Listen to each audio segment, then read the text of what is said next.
Yay! Hi, everybody. Welcome back.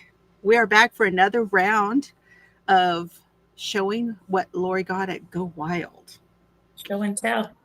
Yeah, more show and tell. That's it.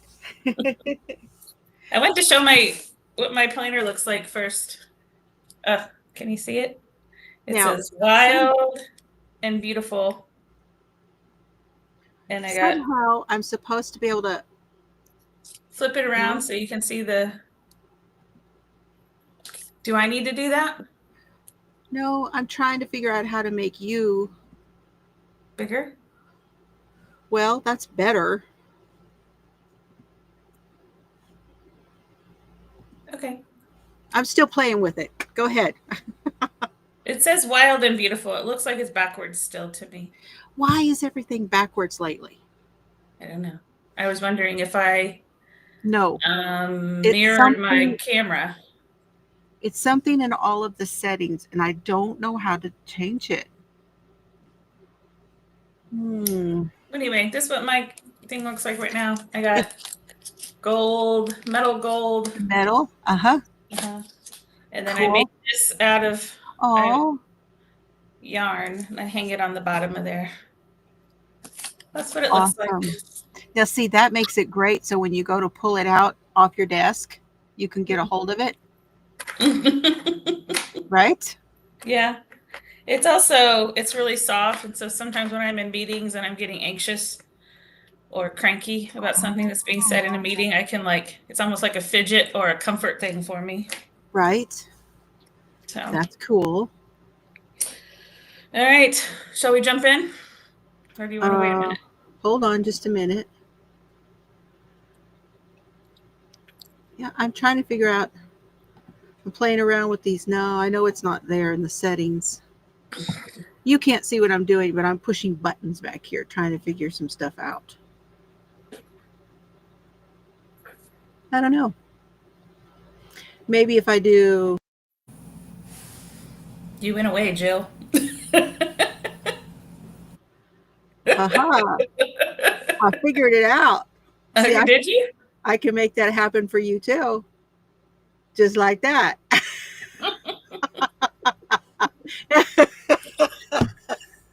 Okay. Because when stuff bugs me. Okay, hold on. I want to show what I've been working on.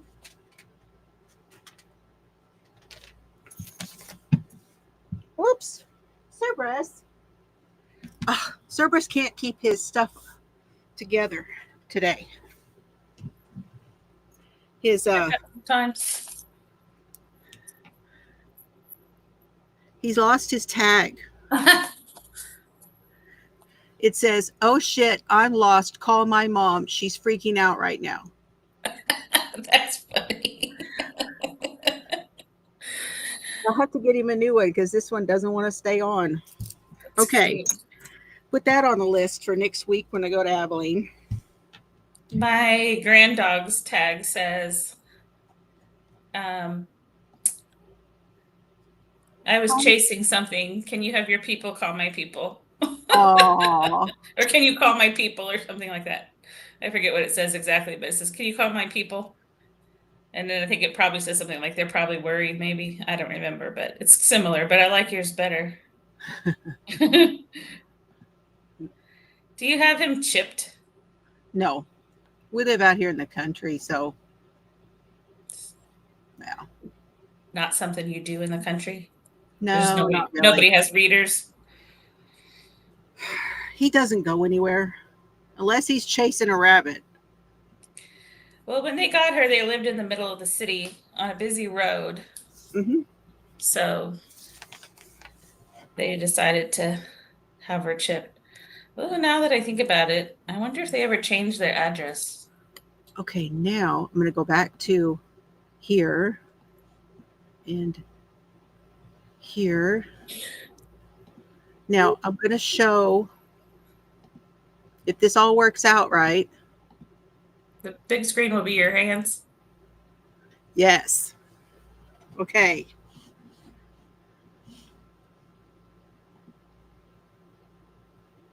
Do you have a haul? Is that what I saw? You pulled out No, some. Oh, no haul. I wanted to show what I've been working on.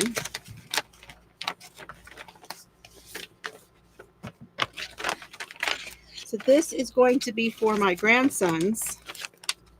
And hello, y'all. I see y'all. It's Tank and Scrimshaw and Pam and Sally and Stephanie. So this is all the scraps that I've from the stuff I've been cutting. Mm. Here's another scrap here. I'm going to use it in this one. I took a page out of this coloring book. And I've already got the papers pulled that I want to do. Okay. And this is the one I've done so far. So this is that one that I made the folder.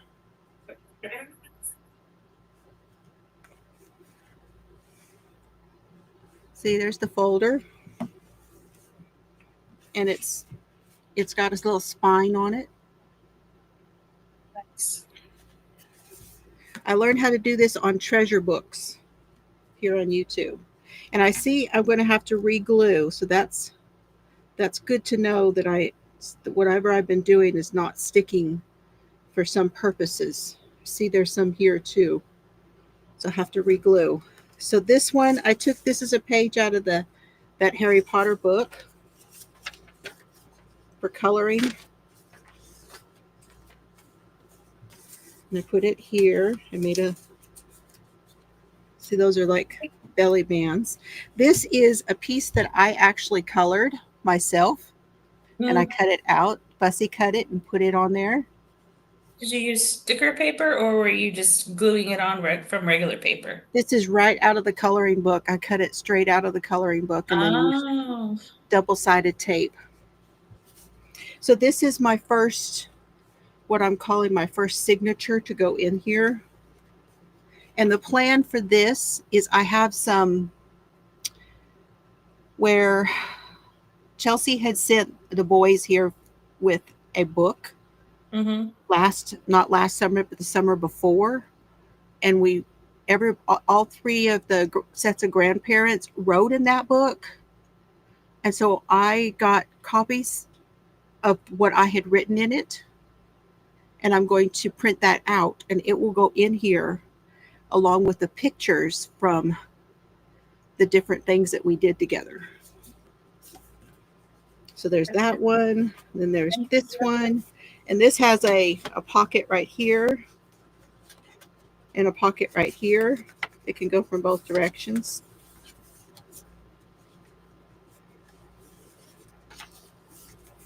This one has this is open actually, so I can slide something open somewhere. I think it's open right here. I could slide something in there, a picture in there, and I cut out with one of my punches that I got at the thrift store. Is this scrapbook paper? Yes. Yeah, I've got a bunch of paper. I got tons and tons of paper. And I want more paper, but I'm like, no, you're not. Then I glued another page from that in here, on the back side of this one. And then that is off of that folder. And then I'm going to use this as like a tuck spot. It's like cardboard, like the end of cardboard. Is that a photo of the end of cardboard? It's the end of the 12 by 12 paper where I cut it off when I made the folder. And I saved where I cut those corners off. Then this one I made a belly band and I've got a piece of cardboard here. This one I think would be fun just because I can put a date. If this was like the day we went to the museum or the week that we did a whole bunch of stuff, each day could be put on there. And then this one I did where I can put stuff in this pocket and it can actually go in here too. So I can do longer pieces or shorter pieces. I glued that piece of ephemera on there. I haven't done a whole lot of like tags or ephemera or anything yet. And I've got another one here. Oh, It's like a vellum. becoming. Or are you thinking of this as memories of like past times they were here that you'll give it to them this Yes, time? yes. Except I glued that the wrong direction. I think it'll probably still work. Or not. I glued that the wrong direction. Actually, I didn't glue it the wrong direction. I glued that the wrong direction. That's okay. And then this one, the little radio. And I'm just going to put fun things in here, stickers and other fun things that they can play with, you know. I'll probably do more than one. I think I could probably do two in here. Looks Yeah. like we'll have enough room for two. I wouldn't want to do more than two because it might, once they put stuff in there, they'll get fatter. Yes. But you can probably do two plus have room for stuff. I might do another smaller one, you know. I don't know yet. But while you talk, I'm going to cut some more out. And like I said, I'm saving, these are all the pieces that I have used on that one, and I can use it in this one too. So hey, hold on. Ola Jo is popping in to say hi, and then she's gonna go. You might want to say hi to her before she goes. hey, Ola Joe, I'm glad you came by. Hello, Lorene. Good to see you. She is lurking and crocheting. Oh, I hope you're having a great Saturday. Yeah. I don't know why this last couple of months, if it's the change in the season or what, we're all kind of tired. Oh, the Memorial Day weekend sale. I'm so glad you were able to take advantage of that, though. It was 25% off and no minimum on free shipping. Yeah. I wanted to so bad. And I'm like, I didn't do it. I wanted to, but I didn't do it. I had a couple. The one thing I was going to get was a mini cover. There was a kind of a goldish color, and it was for the mini. But I'm like, I don't really need it. I don't really need it. So if I don't get that, then I'm not going to add those other 4 or 5 things. So I didn't do it. But I was looking. Okay, now let me put you. We'll put you over there. All right, go for it. I fought it off. I was really, really thinking about ordering a parenting layout, but I was like, no, you don't I'm need. really surprised you haven't ordered one of those yet. I really am. I'm going to spend like $800 on a conference. That might be it for the year. I saw that. I went back and looked on the website for Go Wild, and I thought, okay, that's a lot. And then I was thinking, well, she did get a lot. They give you each of the different places, you're getting a whole lot to take home for what you paid. I do get a lot of things. And I mean, I learned some stuff that I can use in my personal life and in my work life. So I feel like that's valuable without taking up space. I just, Well, with it having been the mental health stuff for this conference, and given all the things that you've been through and that we all have been through, I mean, I would think we could all use it. You know it? Yeah. Well, and then I working in the high school. Yep. I'm working in the space where kids are transitioning. And so there's always like that secondary stress where counseling them through the change in their life from high school to college is stressful. Right. There's some stress there with them, and I absorb some of that stress. And a lot of them have some real terrible traumatic situations happening in their lives. And you can't help. I mean, if you're a feeling person at all, yep. you take on some of that stress and trauma when they're telling you about the things they're going through. Absolutely. Plus, you just are like, I get mad at the world about like, why do people do these things to each other, their kids, their, so Mhm. That I know. so even if there's nothing happening in my own life, which there's always plenty going on in your own life, right? What's amazing to me, how we can live a life that from the bigger picture maybe doesn't seem all that stressful. There's not all that much going on, but it can still affect us. It's still stress. And it's amazing what affects us or what we let affect us and why. And our health plays a big part of that too. And however busy we are and all of those things, and then it doesn't take much. And now we are stressed out. I'm in a book club of my colleagues, and there's a book where I think the book we're going to do this fall is called The Body Keeps the Score. Have you heard of this book? Oh, It's I kind think of, I have. yeah, sort of like the effect of trauma and life experiences like illnesses or And whatever and the part that it plays on your body. on your physical health, yeah.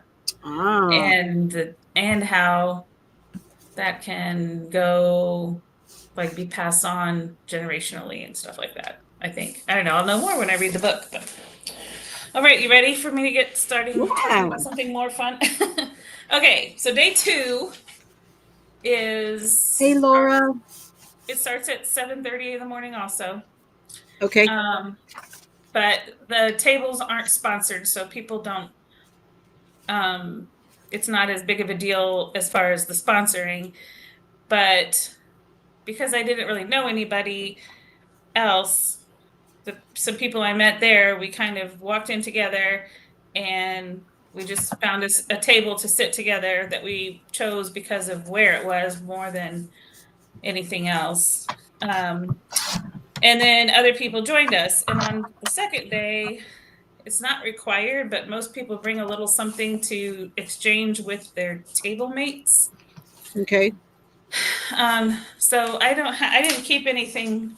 My table mate thing, I put it in a black and white checkered bag, and I got makeup cases at Dollar Tree, and I put inside of those makeup cases some not lipstick, lip balm, and Kleenexes, and some paper clips, and paper and like binder clips, and Yeah. some stickers, and then some Just stuff. crackers, cheese and crackers, and then one of the teachers that I work with, her daughter who just graduated, works with the daughter's dad, the husband of my coworker. They have a popcorn shop, Ah. and my student is going off to college.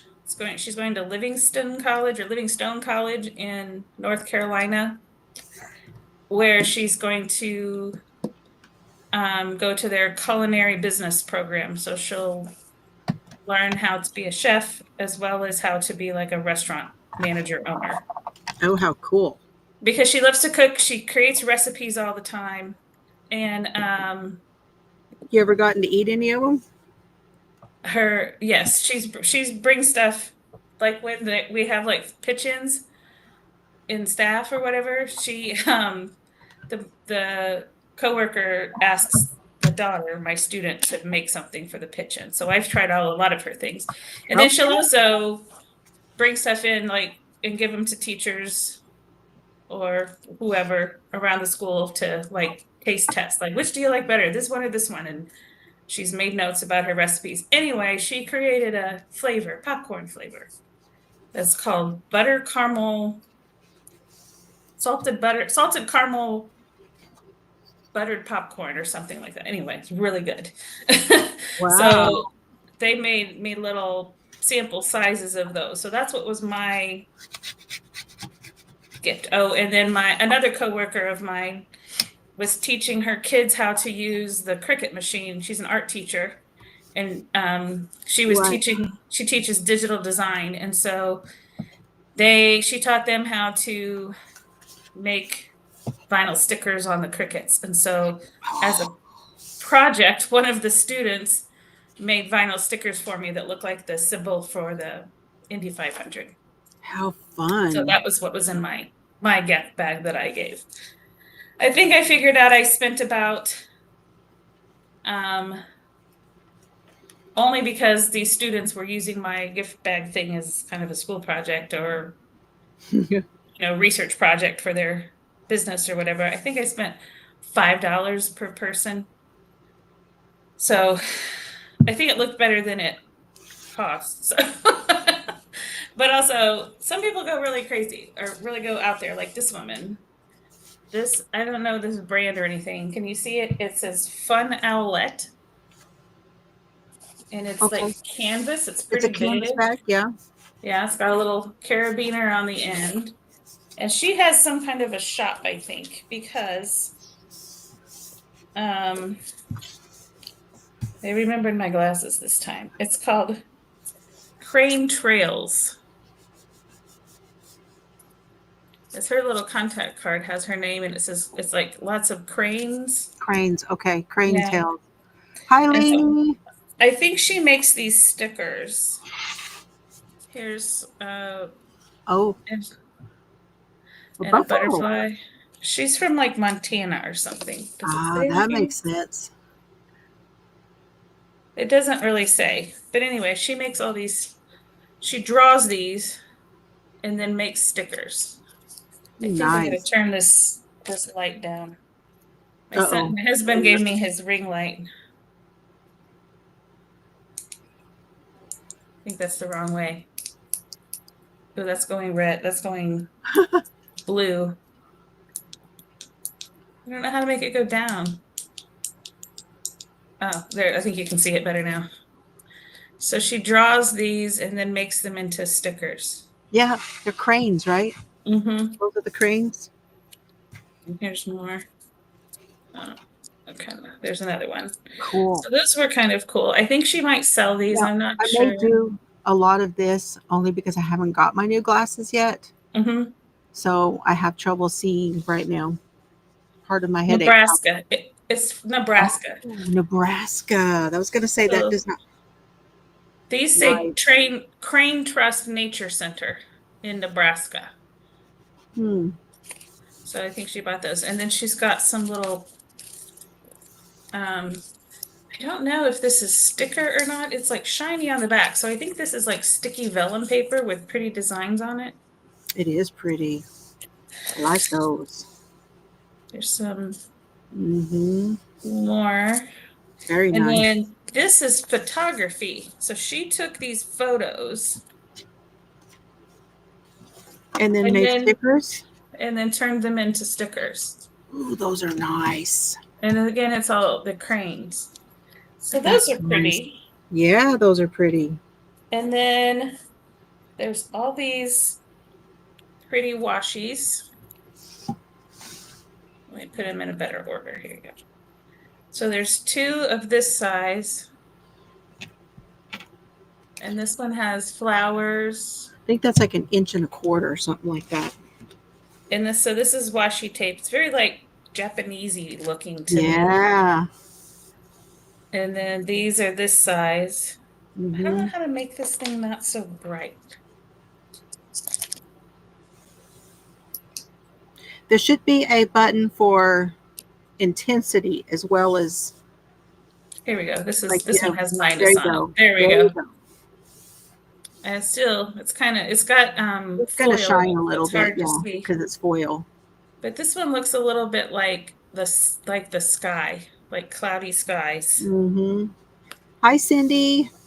And then this one looks like scales. Can you see it at all? It's hard. Kind of. It looks like fish scales or waves. Okay. And then these pens, there's a highlighter and then a writing pen.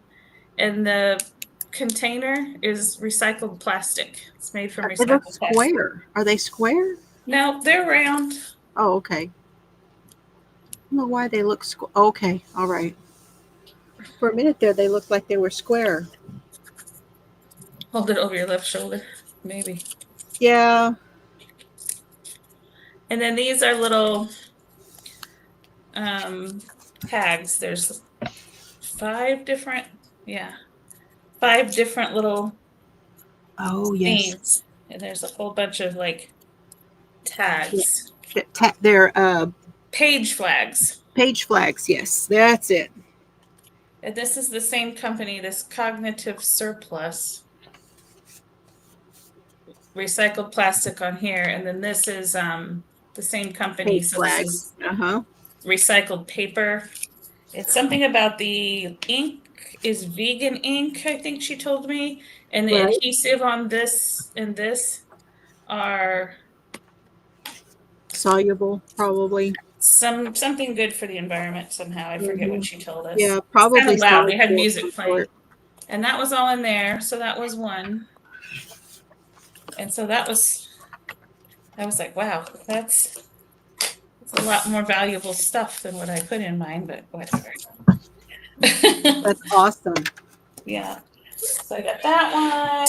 And then another gal has this one. It's like it says Mr. Penn. Do you know Mr. Penn brand? I do. I have lots of Mr. Pitt. That looks like I have a journal kit. No, it's similar to my Rytec, but Mr. Penn has one too. Yeah. But I have a journaling kit that's similar to that. So you can kind of see through it. It's plastic, and then this is sort of silvery.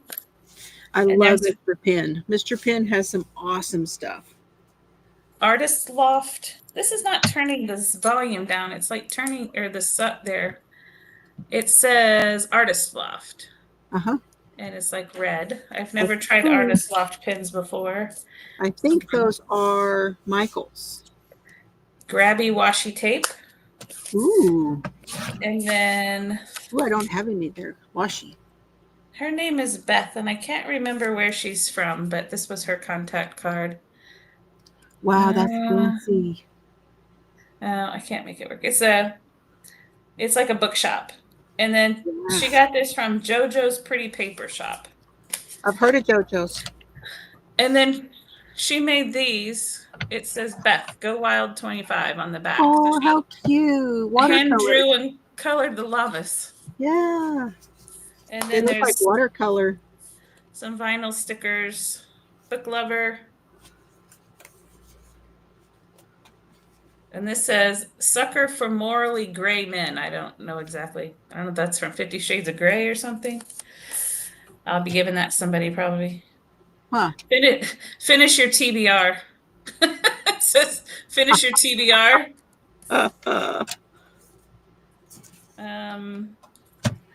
This one says, burn my Kindle when I die. Nope. And then this one says, fueled by books and coffee. So those are cute. Neat. That is cute. That was hers. I think she was from Wisconsin. I can't remember. I'll have to look it up again.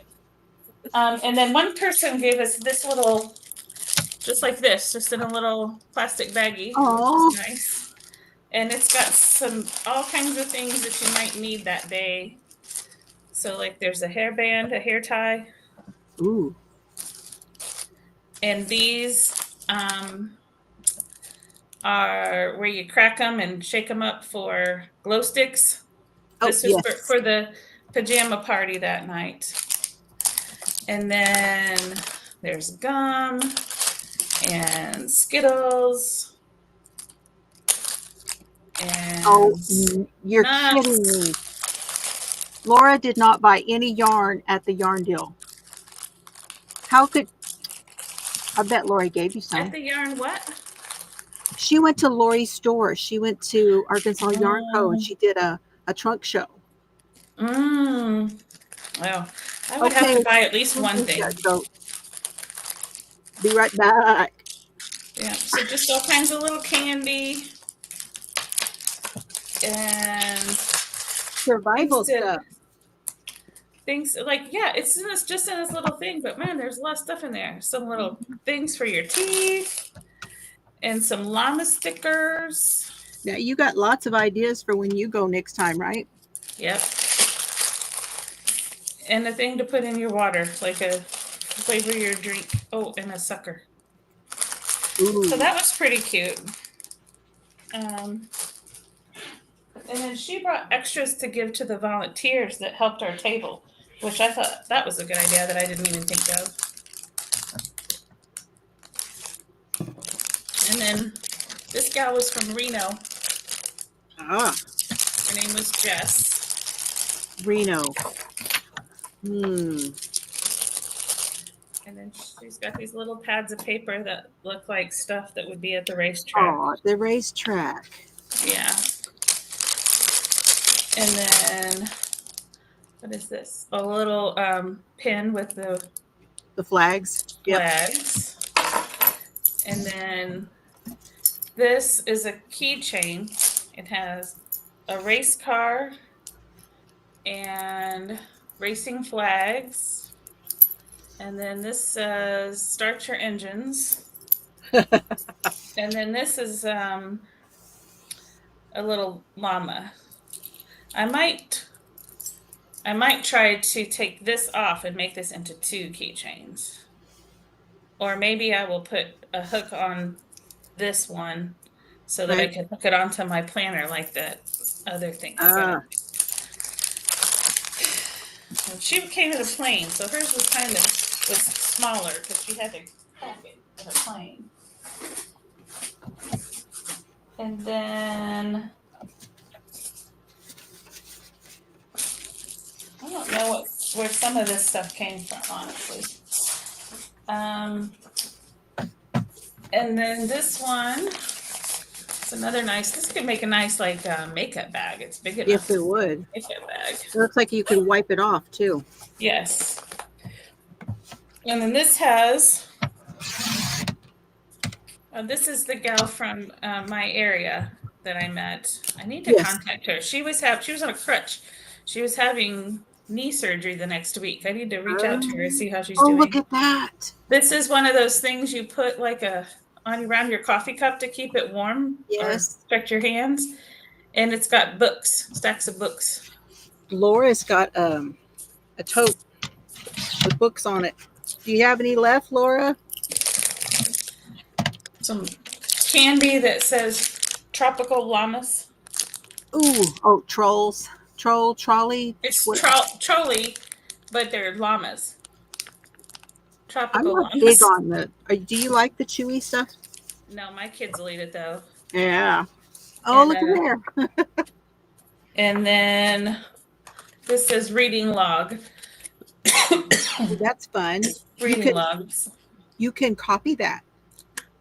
You can. Yeah, it's on like cardboardy paper, and then some cute socks that have llamas on them. No, they're fuzzy socks. Was all this still from that? Oh, this is a second girl. This is the second day. Another girl. This is She sold out. The 4th one. Do what? She sold out of the book one. Oh. Damn it. You just have to make some more. Another person put their stuff in a little baggie. And this one has a sewing kit. This is she said, this is stuff I wished I'd had the first time I went to. And she's a licensed mental health counselor. Oh, so she knows what things that are going to be comforting. Her name was Kelly. Did she talk? No. Okay. No, she was just sitting at my table. A headband. Some little makeup blender things. Some sweets. Another headband. Man, your kids are going to make out, huh? I know. And a highlighter and a pen. And some glitter paint. So that was another person at the table. Excuse me. You okay? Me, yep. And then the last one, this stuff came in. Oh, that's where that other stuff came from. Now I remember.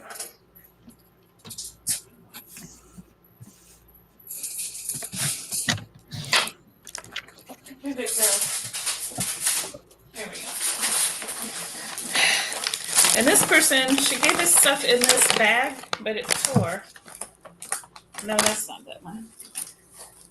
That's not right. This is another one. This was another bag, and it has some cute washi tape. Aw.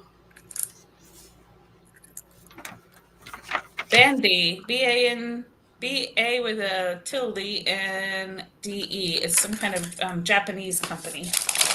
And cookies. And this thing, which also came from that same Japanese company. I don't know if you can see it very well. But you take it out of the box. It's for using stamps. It's to roll the stamp. Oh, yeah, to line them up. Line it up on your paper, and then you can put your stamp in. See, this kind of sticks up. So you can position it on your paper and keep it straight. And it's also from a Japanese paper company of some sort. I had one of those, not like that, but I had one, and it was square, and you put everything on there, and then you pushed it down, and I got rid of it. I wasn't using it, and I was like, now I'm thinking, I wish I would save that. I think this was from her. Her name is Sherry Duke. She's from Texas. I kind of forget which one was which. Got extra things in here. Oh, there's one left in Lori's shop. She said there's one left. So everything. No, she's talking about her bags from the trunk sale. Oh, from the trunk sale. There's one medium zippered book fabric bag in the shop. Okay. And then the last one was in a bag, but the bag broke. And so it's a water bottle where you can measure how much water you've had. And this little plant.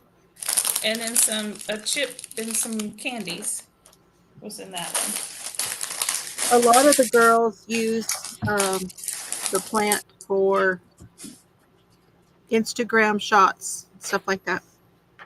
Oh, yeah. And then I met some people the very first day that I was there.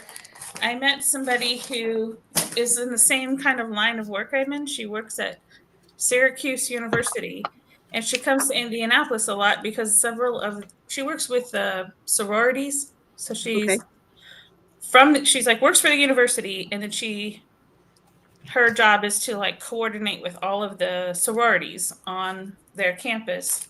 Right. And so she comes to Indianapolis a lot because we have several sorority, I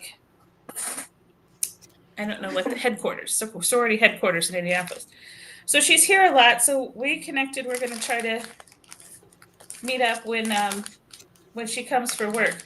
But she and her mom came together, and they did this whole thing where there's this whole pack of snacks. Oh my gosh.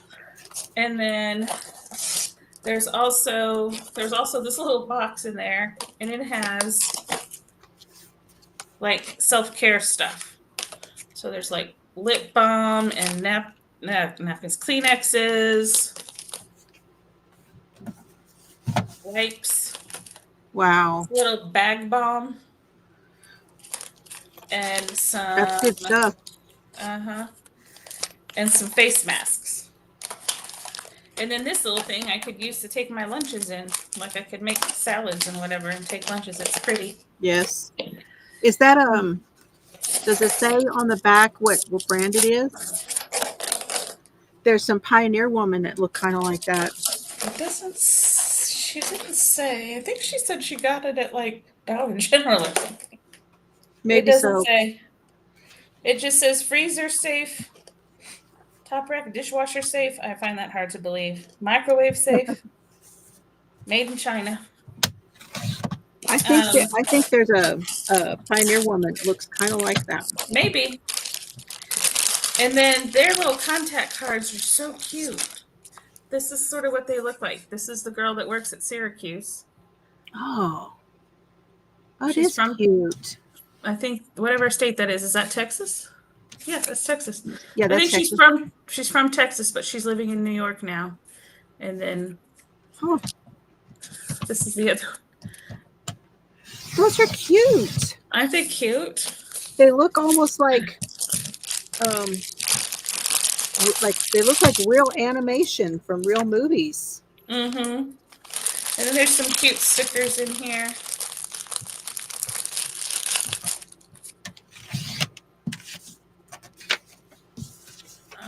Let's see. These I thought were cute. They're little coffee mugs. And the one has a pen in it. There we go. Yep, Further there we back. go. Oh, And then there's like this cute little hat. I don't know where these came from, but they're pretty. And then this is, I don't know what this is. This is, I guess, a sticker, but it's not sticky. But it looks like a pen. And then this is like some ephemera. And then a little magnetic bookmark thingy. awesome. And so they didn't sit at my table. I ran into them later, and there was an empty seat at their table, so they handed me this. And I had some extra stuff, an extra thing too, so I just gave them my extra thing. Oh. All right, so after we listened to some music, they had some they had music playing, and we were all like exchanging those gifts. And then they started the day with a morning speaker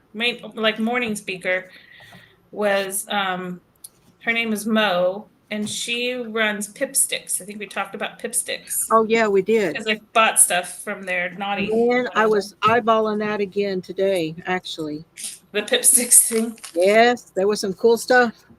Her presentation was about, she said, they wanted me to talk about my secret to success, but I don't really have a secret to success. I have a secret to survival.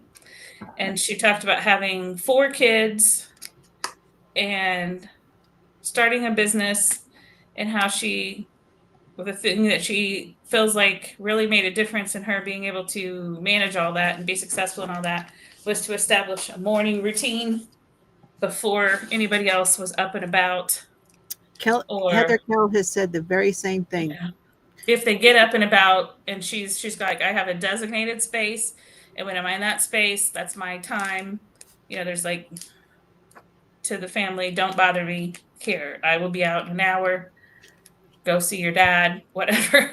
And so that was her presentation, was about her morning routine. And then she talked about her morning routine involving some creative journaling, writing.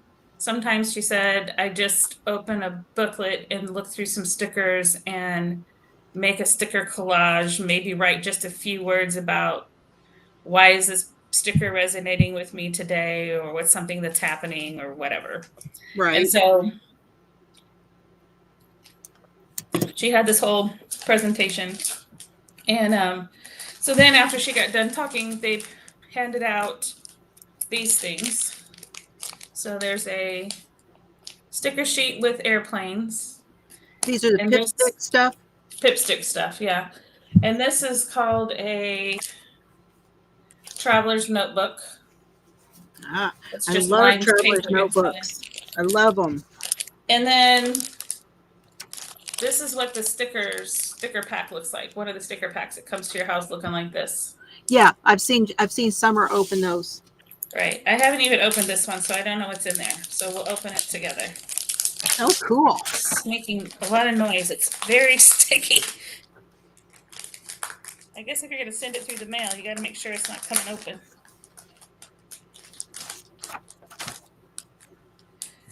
Yeah. And so it's got this little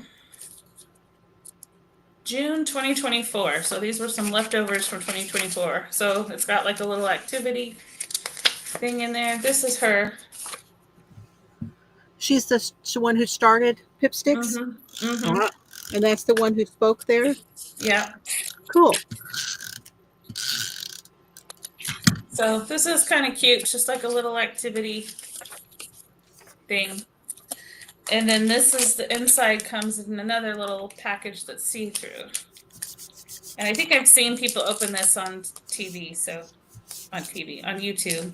So I kind of think I know what's in there, but we'll see. I don't know that it's always exactly the same. So this has... Oh, cool. Look at those. Are those travel? Suitcases, and it's travel stuff, yeah. Yeah. Wow. Different sizes of like suitcases, and these are like stickers that those little roundish things, or stickers like you see people put on trunks and whatever. And then like little bag tags. Can you stick, are some of those the size where you could put them on those? You could stick them on those suitcases and decorate them? Maybe. That would be fun. Yeah, that would be cute. Yeah. And here's like a self-care one. People in getting and see, there's a lot of stickers on those pages. That's my impression whenever I watch Summer open them. I'm like, wow, there's a lot on those. Yeah. Do what? And then this one is like... Is it time? Tote bags with puppies in them. Like purse puppies inside of purses. No. Cute. This one's my favorite. Oh, here's more of those airplanes. Oh. It's clouds and stuff. This one's my favorite. It's otters. Oh, they're cute. It's otters on vacations. On vacation. I'm gonna use this one for when my husband and I go to Florida later. In November. No, not November. June. We're celebrating our anniversary in June. We're going to Florida. I'm going to use those for that one. June 15th is our anniversary. 29 years. That's my birthday month. And this is different dolls, I guess they call them, ladies on... They do call them dolls, yeah. Towels. I call them girls. I like putting girls in my deal. This is like fireworks and stuff. Yeah, 4th of July type stuff. And then there's just like this little postcard that says vacay. So that came from her after her talk. And then she also emailed us, or not email, she put a code up and you could scan the code and request the slides from her presentation that had like kind of like a format to follow if you wanted to try to do her morning routine. But her morning routine also, she talked about how she like breaks it down and she doesn't always do everything. So like some days she actually has a whole hour. If she has a whole hour, she does this stuff in this order, this many minutes. But she doesn't always have that much time. So she will pick, maybe she says, sometimes I can only get this routine done like one chunk at a time. Like each day I do a different chunk of the routine, but I get the experience of it or whatever. And then that sounds like me because I poop out. And then we had a presentation about, you're not going to see this. This is just like a dot grid notebook. They had different colors. I didn't care. I just took what they gave me. So mine's blue paper. Is that the cover?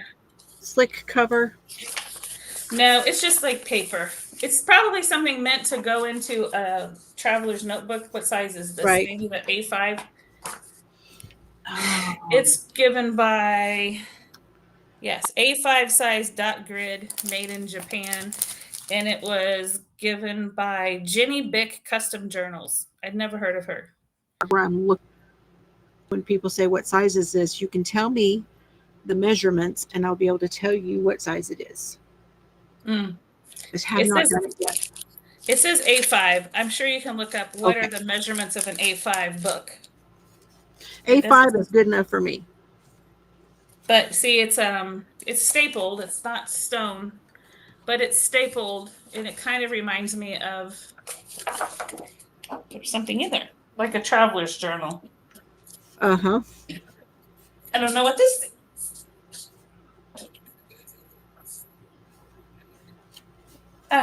What'd you get? It's a card from that company. Oh, Jenny okay. Bick. Yes. JennyBick.com. I don't know if it's gonna work because it's What? too, but I can put it, I don't know if I can type in the messages. Oh. I don't think I can. Did he get his green toy?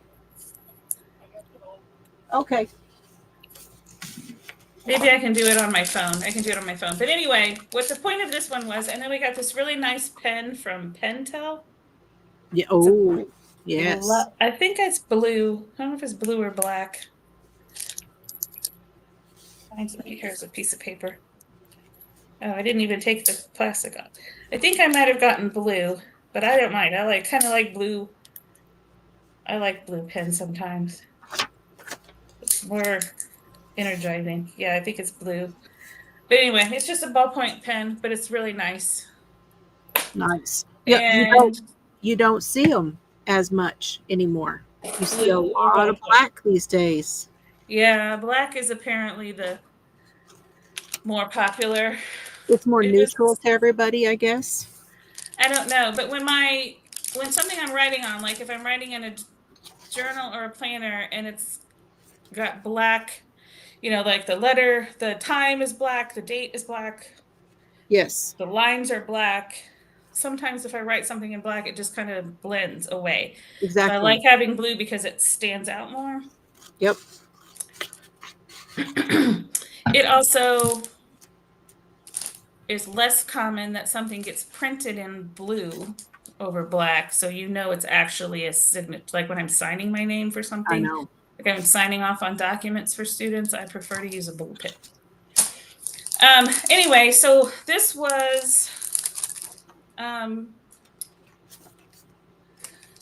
sponsored by the Planner Pals. So if you are interested in their, I've heard of they them. have a podcast, the Planner Pals, and the guy is named Mark and the girl is named Jess. I don't know where Mark's from. I can't remember.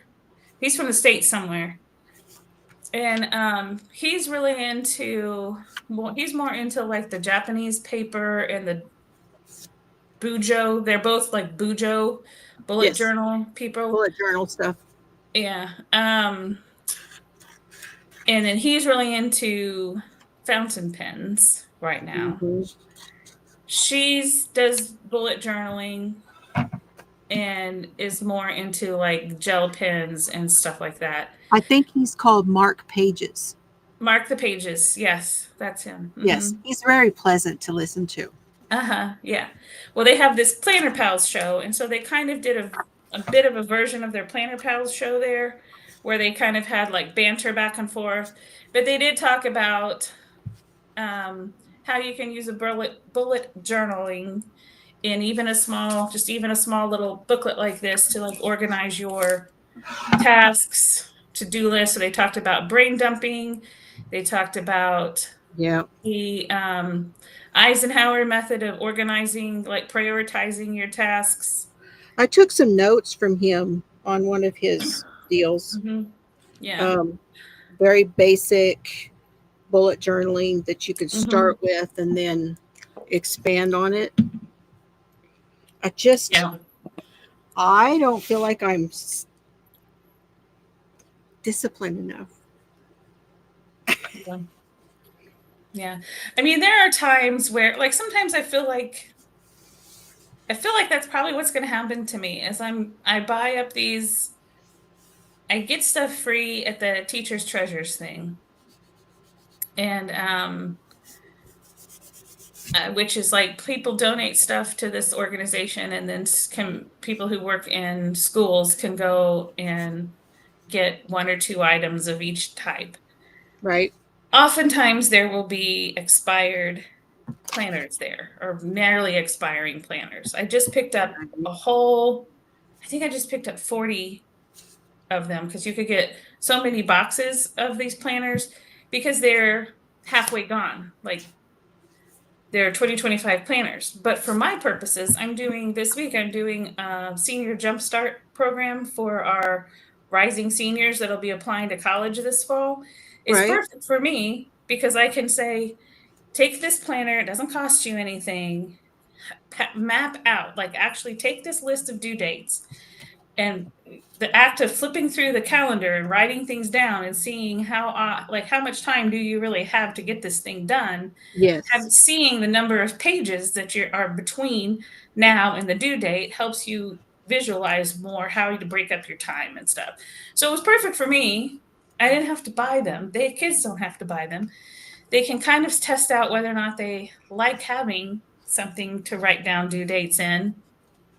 And I get them a lot and put them out just for people to pick up. And I run out of them every year. Yeah. So, And but teachers.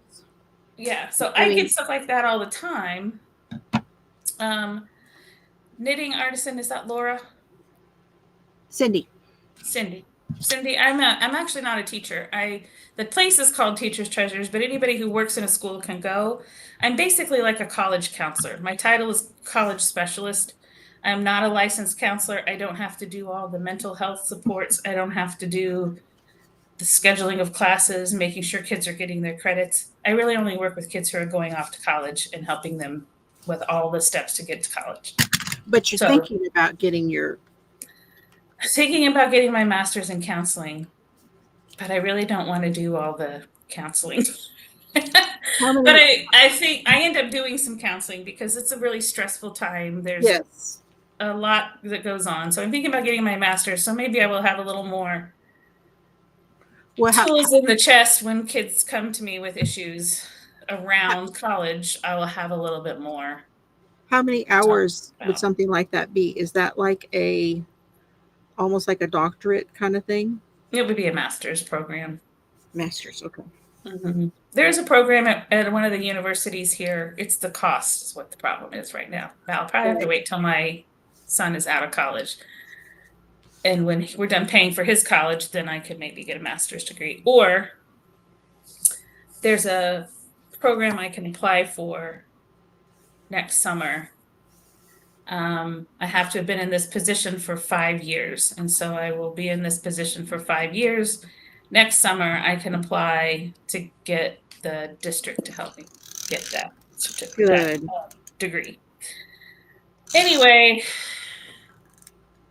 Hi, Bridget. I feel like I will probably, what I'm doing with like all these different inexpensive happy planners and things you can pick up at the Dollar Tree and stuff I can get for free at Teachers Treasures to practice like what kind of design works best for me. Like, what do I like about this one? What do I like about that one? And then I could pick what I like about how the pre-planned things function for me, and then start creating my own layouts in a bullet journal, maybe. Or maybe I will use Canva and create my own or something like that. Yeah. But anyway, that was interesting. That's the part I thought would be really useful at work and would be really good stuff I could teach students. Like I could use that, what I learned in that session. I'm thinking in my head, ooh, that would be a great lesson to take into the classrooms around college planning and even work-based readiness classes. So that one was really good. Plus, they're funny. If you've ever watched their Planner Pals thing, they're really funny together, and they were funny on stage. So. Yes, they are. And he's funny. And I don't know if you ever go to his But his website or his Facebook, no, to his YouTube page. YouTube channel. Yeah. He has a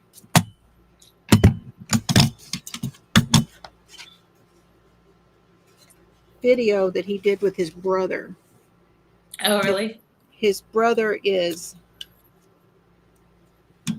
LBGQ. Okay. And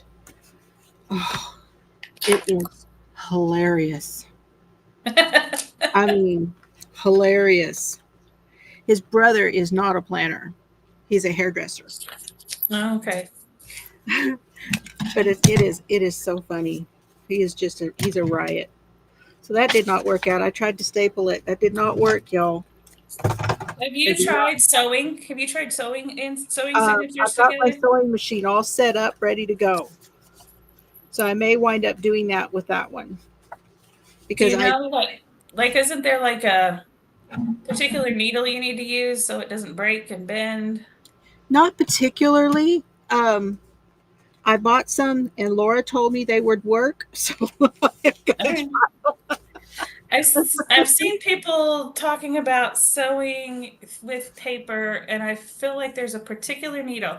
It has to be pointy enough yeah, to go through the paper, but also strong enough that when it doesn't bend or break when it's pushing through the paper.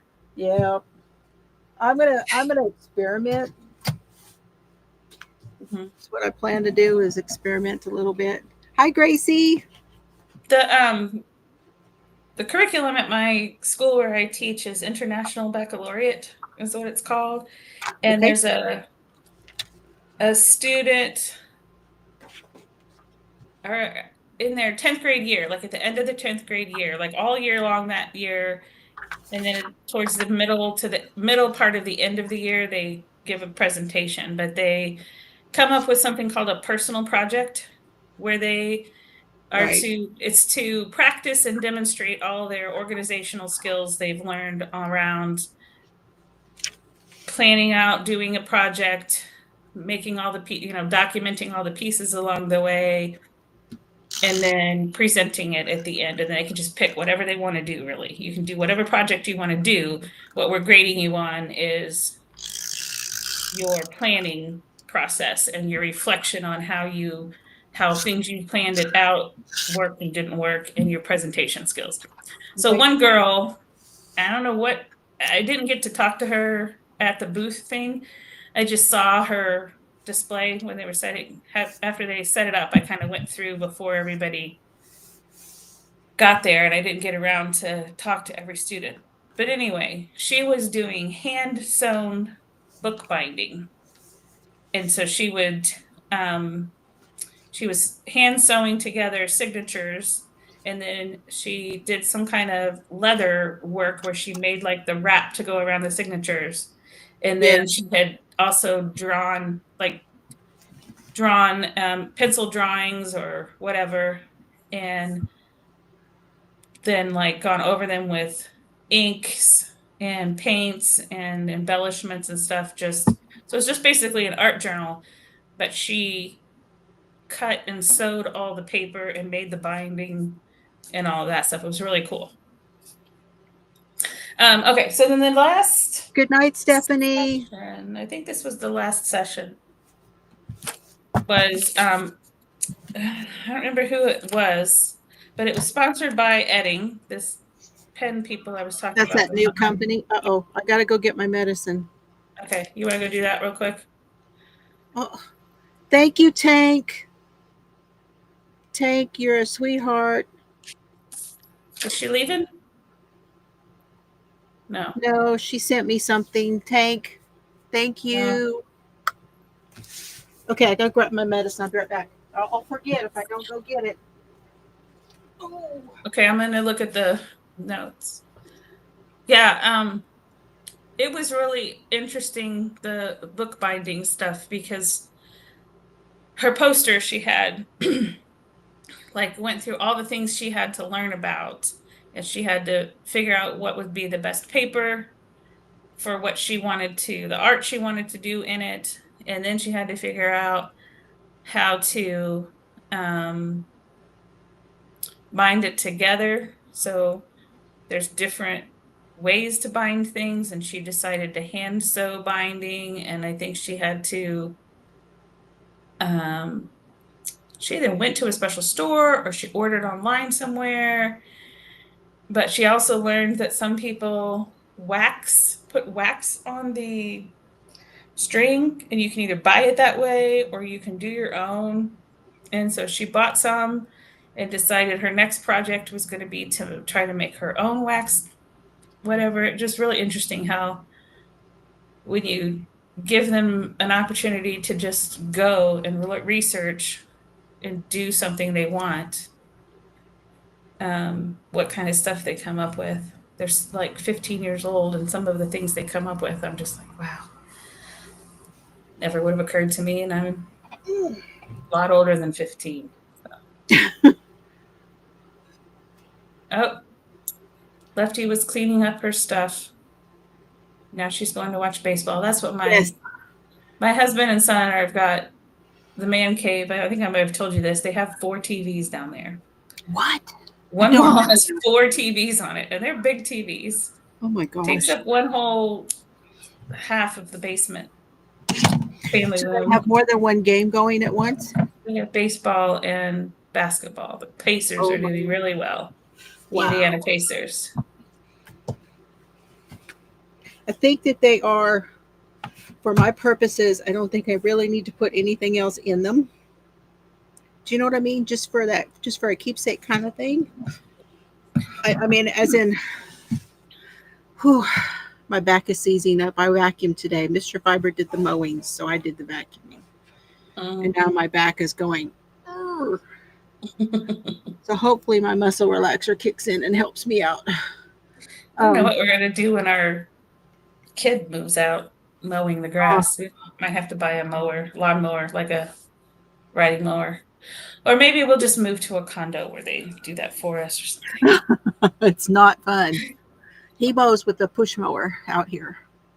How many acres do you have that he mows with a push mower? Well, we have 100 acres, but here by the house, he mows all the way around the house and all across in front and down the to the mailbox and back. So maybe 1 acre. At least an acre. At least maybe more. See, the house I grew up in, we had an acre lot, and my dad got a riding mower. That's how I learned to drive. Yeah. He taught me how to use the mower. And then when he was teaching me how to drive, he was like comparing it to how the mower works.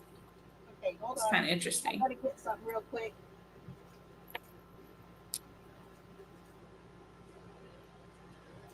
Where are we at? What day are we on? Day 2, this was the last session. It was this Edding markers. And again, they're out of Germany. I don't know what town in Germany, but they're out of Germany. And they're opening a stateside warehouse and Edding. EDDING. Yes. And they have all different kinds of markers. And so this project was the textile markers. So these are textile markers you can draw on fabrics. And they talked about, they had like this sample thing out there so you could practice like learning different ways of hand lettering and with their other pens and pencils and stuff, or you could use it on this project. But they passed around markers and you could pick 3 colors. And so I picked these 3 colors.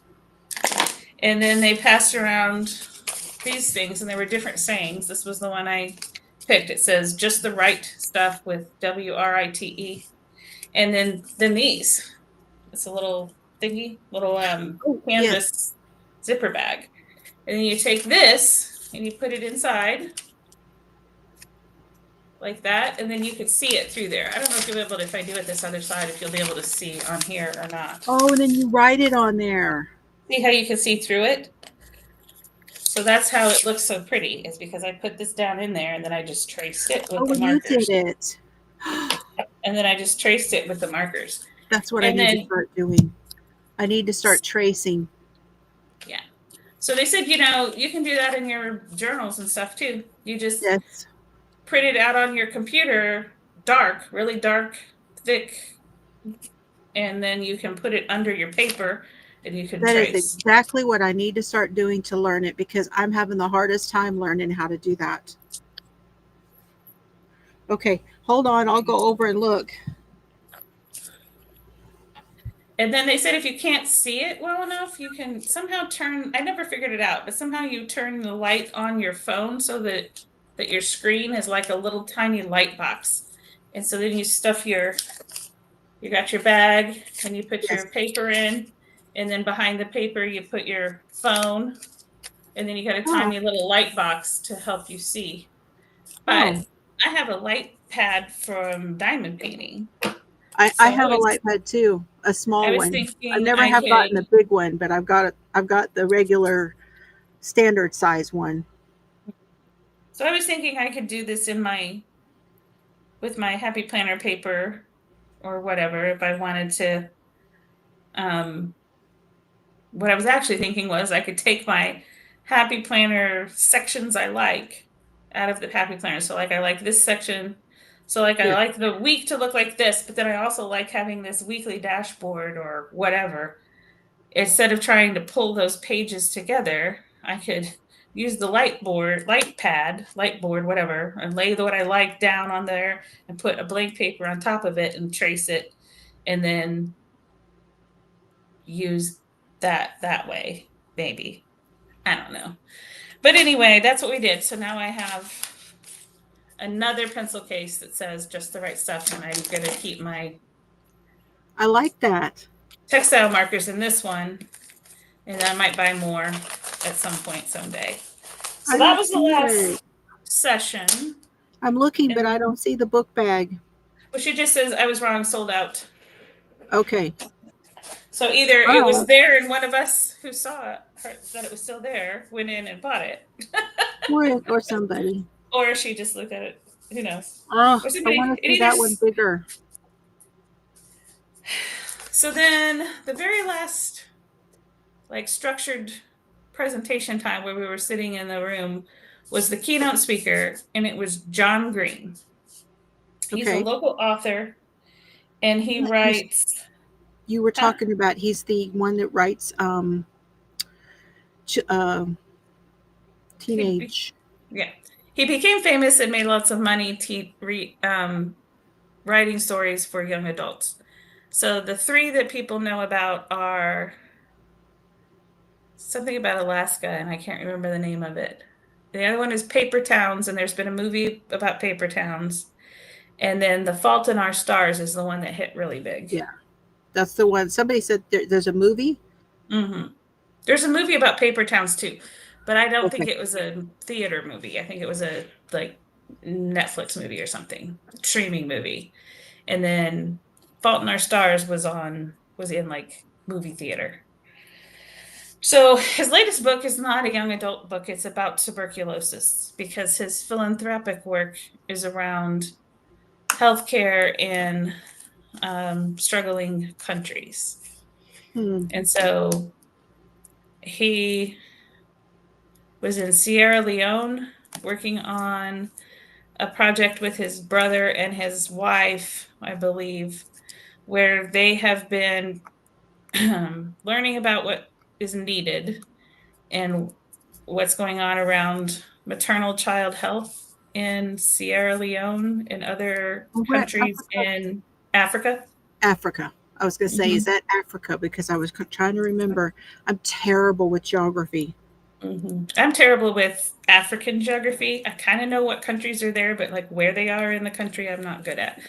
Anyway, while he was there, he met a lot of people who worked in tuberculosis, and so he wrote this book about tuberculosis. So it's called Everything is Tuberculosis. This was another one of those things. This whole trip became like this huge, like, kismet thing because I had been journaling about what kind of like bucket list type things I might want and what sort of long-term goals might I want to have. Right. And one of the things I had written in my journal was if Go Wild ever comes within driving distance, I want to go. Yeah. I'm gonna find out how to figure out how to go. So my goal is to start identifying a way I can start saving money for that. And then 2 weeks later, they announced it was going to be in Indianapolis. Yes. Then they announced it was going to have this mental health bent to it because it's Mental Health Month, which I was like, oh, that could be really useful for me. And then they announced the keynote speaker was John Green, Who you'd already and heard of, and but probably I already knew, and I was like, oh my gosh. have you? How And many of his books have you read? all three of the kids' books. I just can't remember the name of the Alaska one. It was the first one, and I have a headache. So, But then I found out his latest book was called Everything is Tuberculosis. I started my career off in public health education, and I worked for the Centers for Disease Control through the state health department and the American Lung Association. In the early 90s, multi-drug resistant tuberculosis was growing around the world. It was mostly in manufacturing. Manufacturing, prisons. Yes, manufacturing and prisons. And I know this, and we also, all of us hairdressers had to be tested. Oh, yeah? Yeah.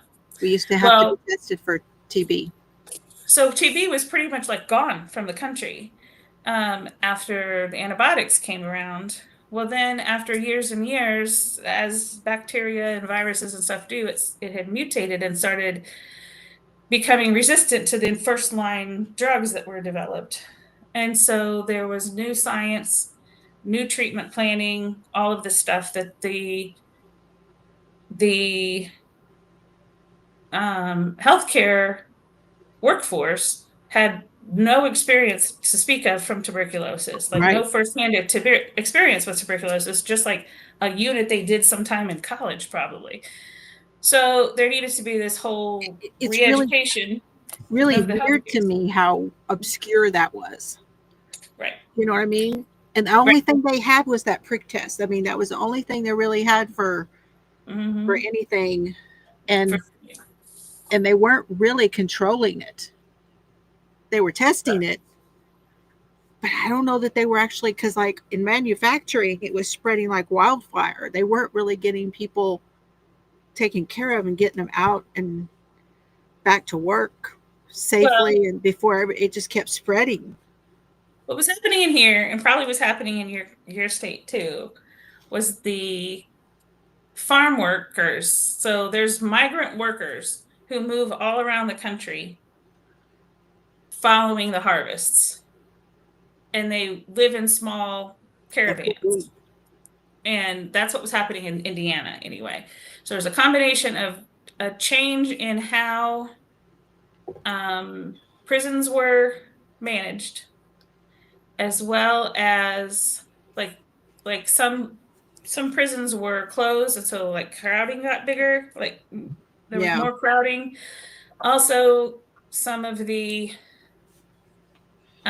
more, I don't remember exactly how it happened, but the way that some laws changed around how long people could be in jail, how many people were in the jail. They closed down some jails to consolidate, stuff like that. And moving those people around, their like medicine got interrupted. And so then the body developed this resistance to that medicine, because after not taking it for a while, the bacteria would shift. And so then they would get established in their new place. They would be on these first line drugs, but then they were still having symptoms, getting sick, and then in these crowded conditions, and then spreading the resistant form of the drug, or of the problem. That must be what was happening here. Right. And then with the migrant workers, if they like there was a disconnect in moving them for the harvest without preparing the public health system to load them up with drugs before they took off and could get established in their next location they were going to be harvesting for a while.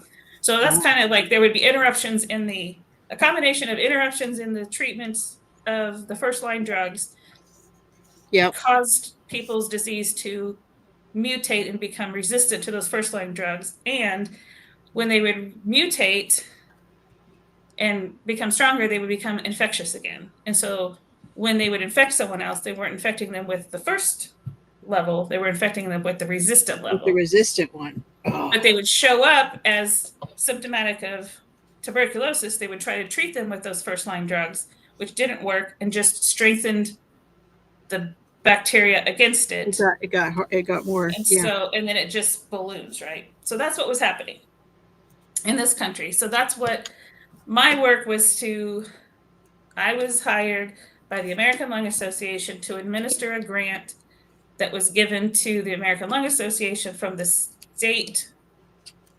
health department Okay.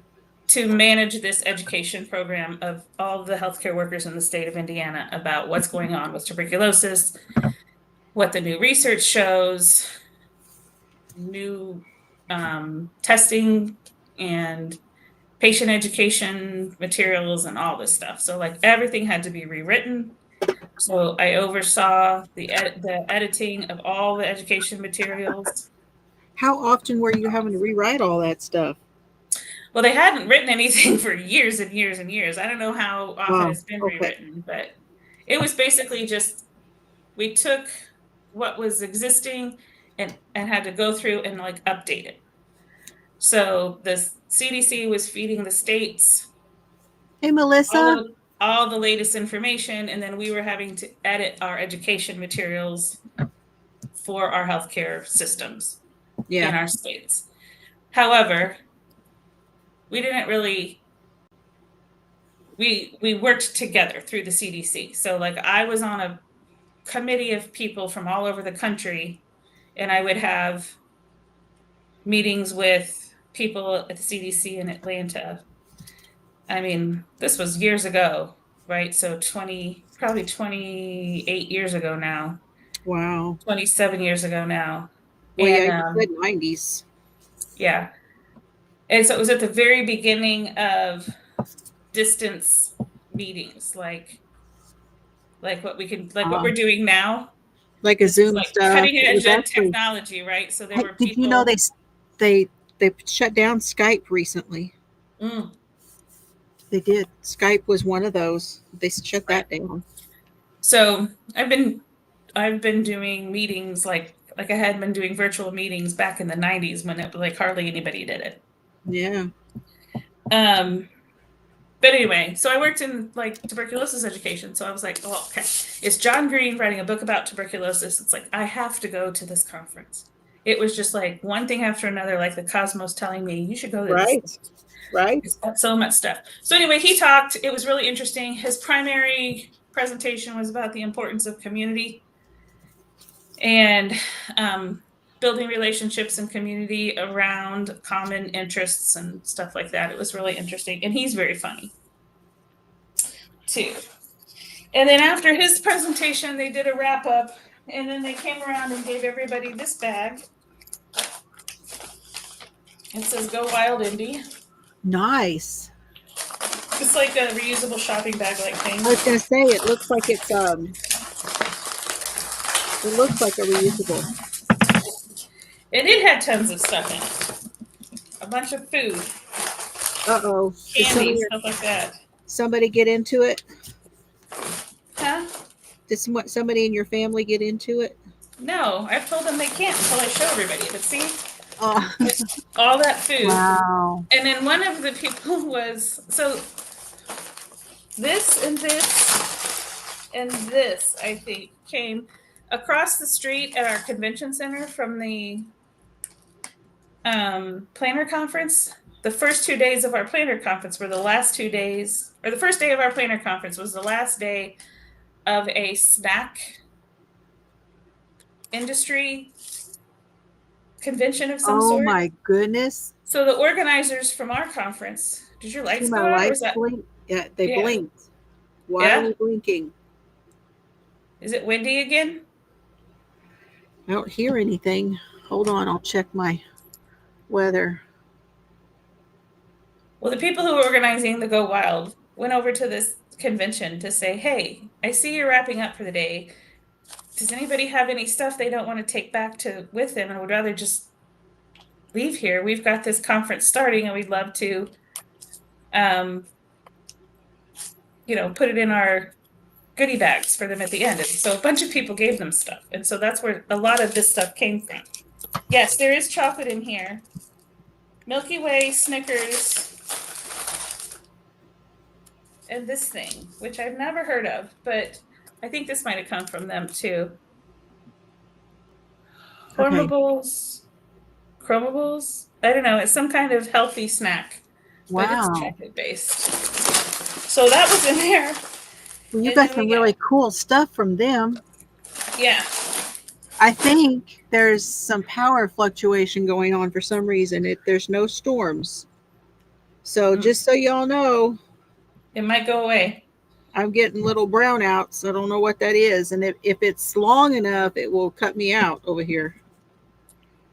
Hopefully it won't, but There was this coupon in there for 20% off from Lake and Loft, which is Lincoln, Nebraska. Lake and Loft is the name Oh, of it. Lake and Loft. Lake It's and Loft. a local planner people.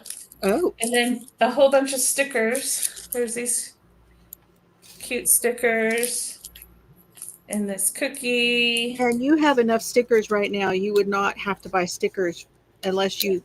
I don't even know if you would have to buy any functional stickers based on what you got. Right? Yep. Just a whole bunch more little contact card things. And this is a place called BFF Sticker Club. Apparently they have a summer camp, and I don't know if they do it everywhere, but they have Huh. a summer camp, BFF Sticker Club. That sounds fun. That would be great And for kids. well, it's for grown-ups. It's like I think they said, I looked it up, it There's a was sticker camp. for grown-ups. It's like 2 or 3 nights in like a park. And so it's like $600, but it includes your lodging and food and this camp thing, whatever the camp is. Okay, The one near me, the next one near me is all sold out. Plus, I don't have another $600. but that's cool.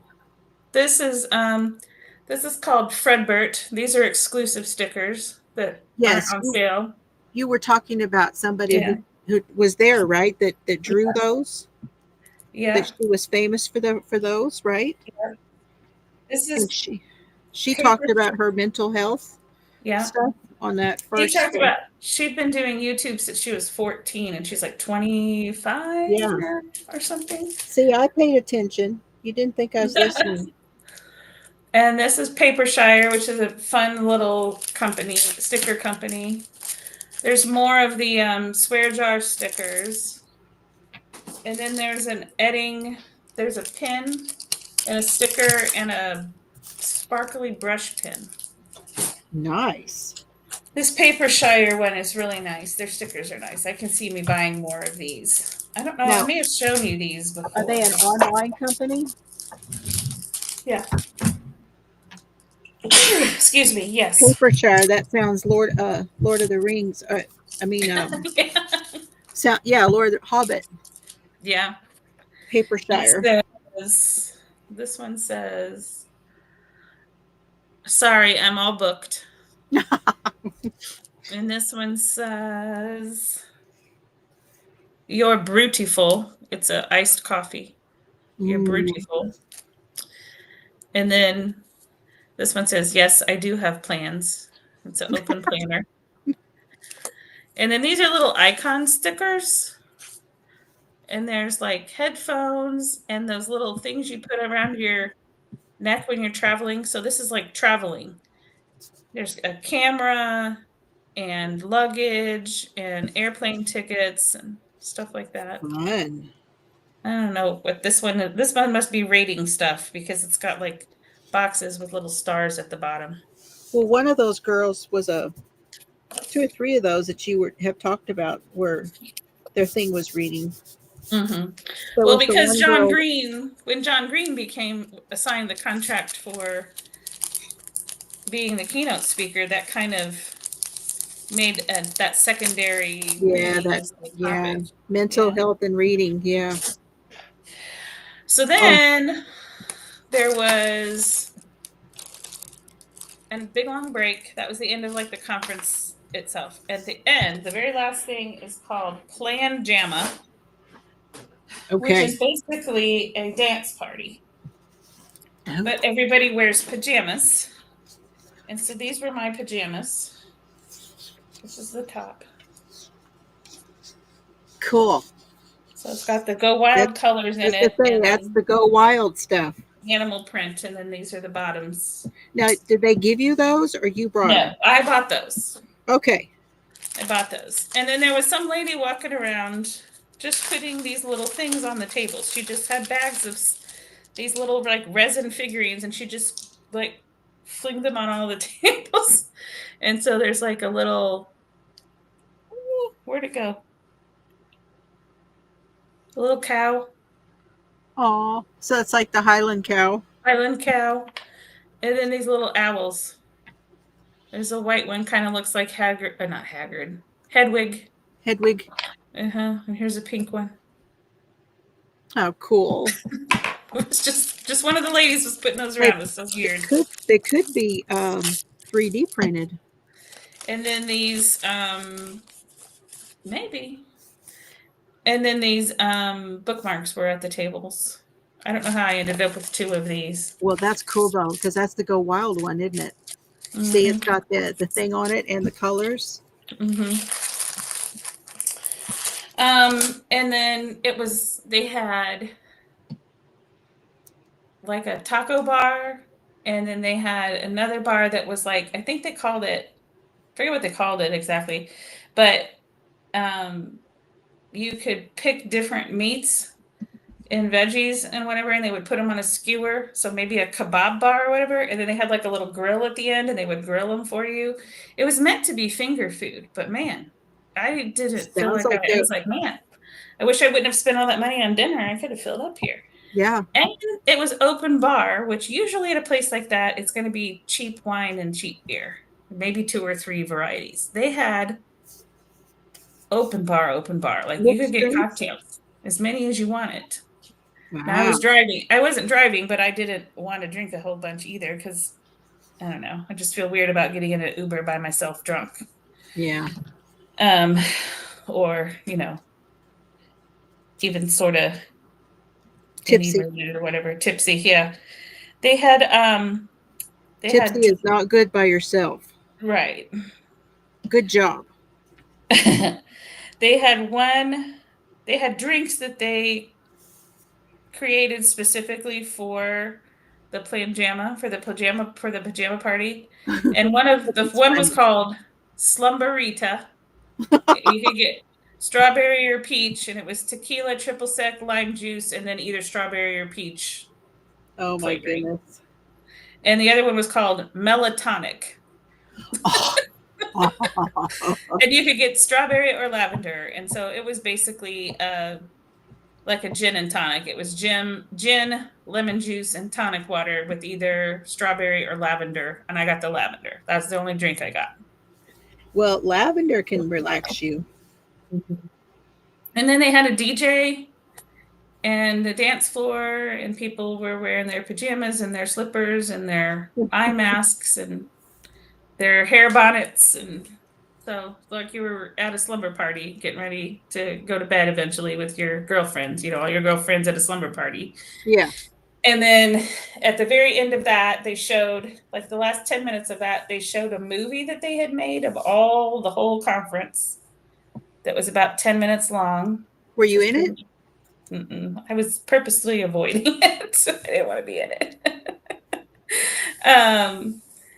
And then they announced that the next one would be at New Orleans. And then that was the end. Everybody went home. Well, everybody get home. A bunch of people who were staying at the hotel went out together afterwards. I think they just went down to the bar in the hotel. Maybe. I'm not sure. But I went home.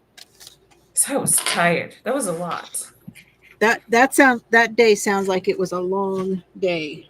It wasn't as long. The first day was a long day because I started at 6:30 in the morning and it went until 10:30 at night. Mm-hmm.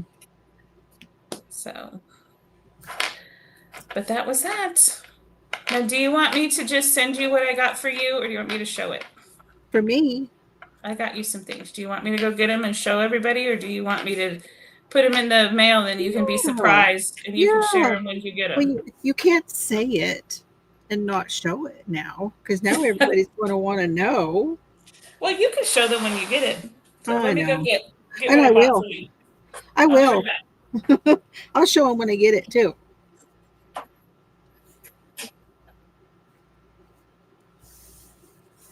I'm just collaging these pages now, and probably will be able to fold this and put it with these. Maybe even on the outside. I don't know. Once it's dry, we'll see. But this is all those pieces that I cut off of all these papers that I used in here. I We like that. also, Have you ever seen people? I've seen people take those strips and like weave them together. yes, I saw Treasure Books do that. I'm wanting to do it. I just haven't done it yet. I just decided to glue this one today. Okay, well, I got you some stickers. I got 2 stickers and a sticker pack in the swear jar section for you. Okay, hold on. I'm going to go. And then another sticker in the regular section at Pipsticks. We'll do that for now. Okay. All right, you ready? I got you these. Do epic. Oh, do epic shit. Yep. Yeah. I'm going to say And it. then All right. good girls say bad words. Bad words. They're Yes. big. They're big, Yes. like vinyl stickers. Will, You can put will them on your anything cups. fit on here? Did you see the one I put on here this time? But did you die? Though? I don't know. They will probably cover something else that you have on there. They're big. See how big they are? That's what she said. You may have to put them on here. You may have to put them on your thing behind you or something. And then this one does it have a name of what it's called on it? True Crime Junkie. Yes. Yes. Oh, It's got like, gosh, that's perfect. it's got Don't open one it. of these stickers. I won't. It says, one of the stickers says, basically a detective. This one says, introvert but willing to discuss true crime. And then there's one that says, the murder shows in comfy clothes. Mm-hmm. And then here's one I think it says, totally a suspect, I think it says. And there's little like fingerprints and footprints and bloody handprints and splatters of blood. I mean, it's kind of funny, but I thought you'd get a kick out of that. And then this last one I think is my favorite. Oh, it's got a sloth, and yes, they're stickers, but you can color them. Oh, you can color them. Oh, that's fun. And I think there's just like 5 or 6. There's 5. 3 of these animals, of course. They're all, so there's a doggy unicorn and a panda unicorn and a sloth unicorn. Fun. But they're coloring. It's like matte, so you can color them. I think that's cool. That's a sticker, and that's a sticker, and then all these little snowflake looking things are stickers. Fun. So that's what I got for you. I'll stick them in a card in the mail. Thank you for thinking of me. I'm going to put one of these bookmarks in there too, since I ended up with 2 somehow. Oh, one of these. Man, ever since I started doing and watching the planet and all that stuff, they've been talking about the Go Wild, especially Heather, you know.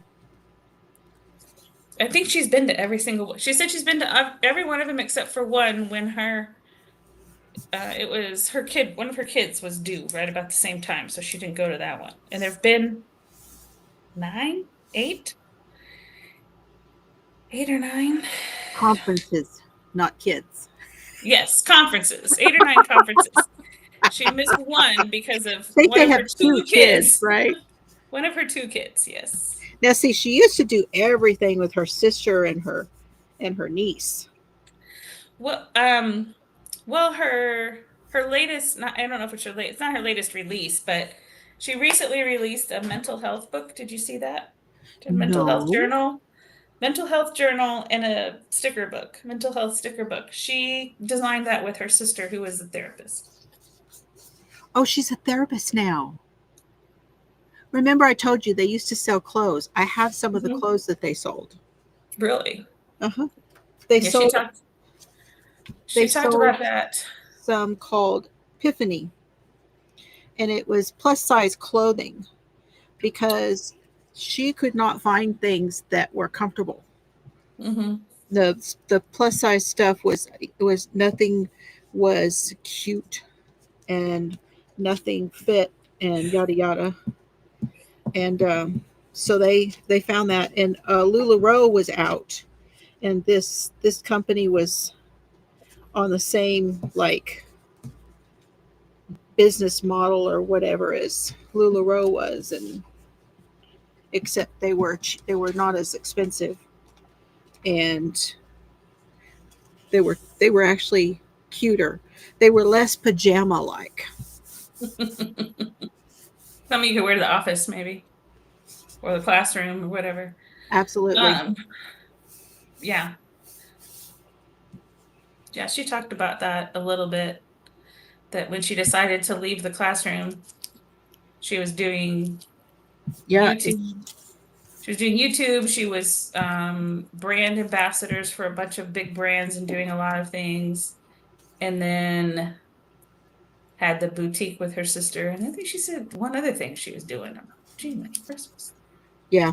It was a lot. They were busy, but Mm-hmm. it sounds like she was going to school too, so that's cool. And she had Patreon. I don't know if she still does. No.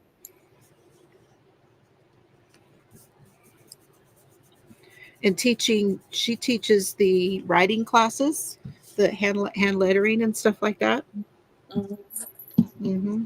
She has a booklet for that too. Oh, she's selling the booklet now, Mm-hmm. because I know she has some courses. Yeah, she was probably the first one that I watched when I was watching planners, people who were planning. She would have been probably the first one I watched on And she might YouTube. have Patreon because if or it's just something where there's like special people, because at her meet and greet she was hand lettering on something, um like the little thing that you can hang on your lanyard where but you can keep not just your ID in there, you can keep like some money or coins and a few cards Right? like in there. You Yeah. know what I'm talking about? Um because she was handwriting with a gold marker on those the names of certain people at her meet and greet. Maybe it was everybody for her meet and greet. I don't know. I didn't do any of the meet and greets because that thing just went over my head.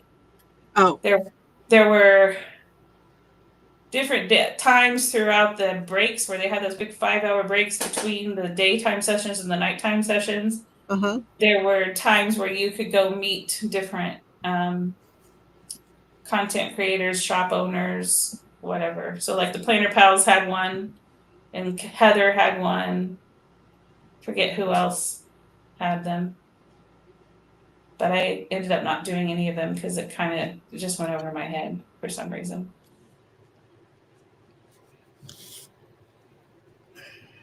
But Well, I would love to do it again. I was just gonna say. So, would you go again? I would definitely go again if it was driving distance. And Right. I consider New Orleans driving distance for me. I mean, I Oh, you drive do? farther than that. Yeah. It's about 10 hours, but it's not bad. Yeah, it's 12 hours for me. But if I was already there, which is possibility, they haven't announced the dates yet, right? Correct. They've just said where. But I don't know how they could say where if they haven't signed a contract with a conference center. Well, they may have a contract, but not definite dates. Maybe. I But how do mean, you sign a contract without dates? I don't know. Hopefully they'll say soon. I'm talking out my butt right now. I don't really know. There could But be some sort of contract that's like a pending contract. Oh my, it's longer than I thought. It's 12 hours. oh, it's 12 for you So, too? yeah. But still, I think I could do it. So next week I go with Dad. Next week is Colorado. Mm-hmm. And then it's a couple. We'll get back, and then it'll be a couple of weeks, and then I go to Chelsea's.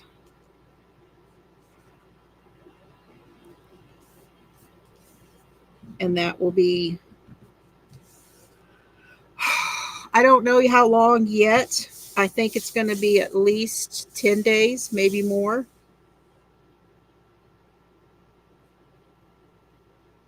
That sounds fun.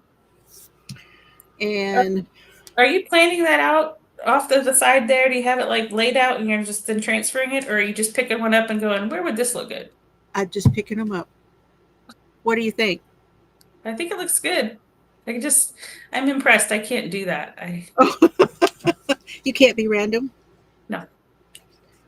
I'm trying to find something for this, though. I want it to be the right one. And I feel like this down here looks different. I wanted to find another one of these. Mm-hmm. But I don't think I have one. I don't think I have another gray or whatever color. I can't believe that was the only one. Surely I cut more of those. I'm going to pull that picture off the wall and try to show that closer. Oh, I don't think I can get there. Can you see my husband's puzzle table? Oh, I do. I have one. Yes. Puzzle table. That's awesome. This is the puzzle he's working on right now. It's all the Stephen King covers. Oh my! Is he a Stephen King fan? Yeah. I got a notification from Audible. There was a new one. I don't know what it is. Did you know that? No. Is it really Yes. him writing, or is he ghost writing for someone else? Can you see that picture right there? I wanted to try to get to that, but his puzzle's in the way. Okay. That's a picture of us at this bar we like to go to. We're both covered in glitter. Oh. Because some woman came in. We didn't know her at all. Nobody knew her. She had like a jar of body glitter with her, and she just went around and like rubbed it on people. Oh my goodness. Didn't ask. Just came and rubbed it on us. It was weird. Oh my goodness. But we got a cute picture out of it, and he got it printed to hang in his office here. Yeah, it's a new Stephen King. I don't know what it is.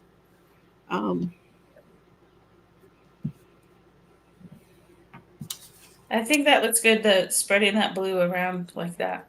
Yes. Now I think one more.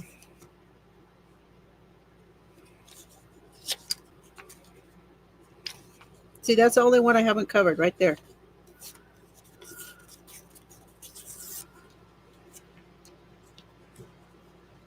Then I'll hold it up where y'all can see it. I just started a new book called By the Time You Read This.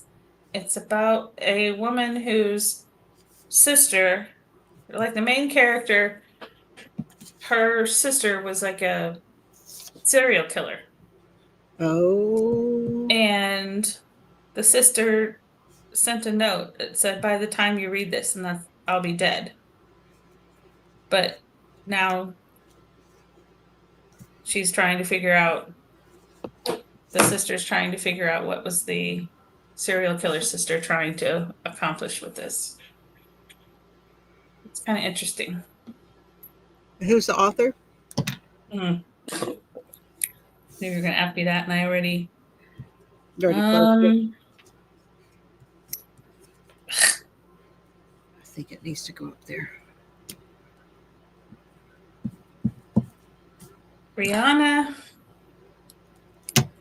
Brianna's her first name. What's her? Brianna Moore? No. I can't figure out how to find the whole name. Labuscus or something like that. Leanie's going to... Good night, Leanie. Good night. Labuscus or something like that is her last name. Okay. That's different. Labuskes.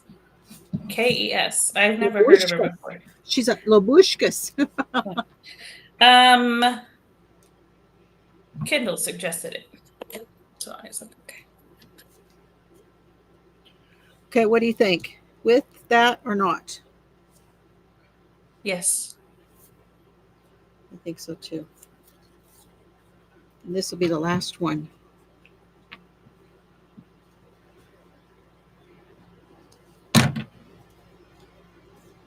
And now what are you going to do with that? I'm going to fold it and use it as a signature. I'm almost thinking that it would be good around the book, you know? I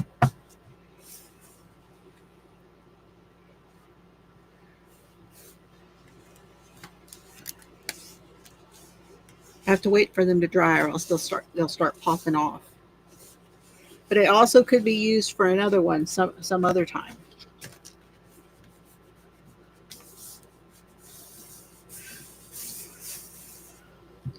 It's little, It like, can, my mom used to have us do we would, for different holidays, we would cut stuff out of magazines and stuff like that, the junk mail, and we'd weave yes, it together and we'd do that weaving thing. And then she would, I don't know, she had some kind of laminating stuff. She didn't have a machine, but we'd laminate it and then we would use those as placemats at holiday dinners. that's an awesome idea. It was something for kids to keep the kids busy, I think, while she was trying to cook and get ready for whatever big holiday thing it was. You guys are in charge of decorating the table with these placemats. I could laminate this though and use it as a cover. Mm-hmm. Do you have one of those, I don't know what you call it, a scoring board or whatever, don't you? Yes, Where so you could score it to fold it after you laminate it? that's what I was. That's what I was using. It's Cutter. the We Are Memory Keeper brand. So you can cut and score with that brand, with that one.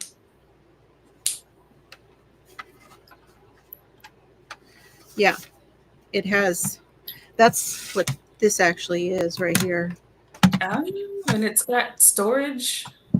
It's got a place to store that with it and everything. Well, it's got a. There's actually another one. I don't know where that is. Here it is. This is actually a bone folder. This is the scoring. Mm, And yeah, it goes here. nice. Right there. That's a good design. Right there. I just, for some reason, I had taken it out. But yeah, it's a scoring. But I was noticing I had an issue right here somewhere earlier when I was doing it. Right there. There is a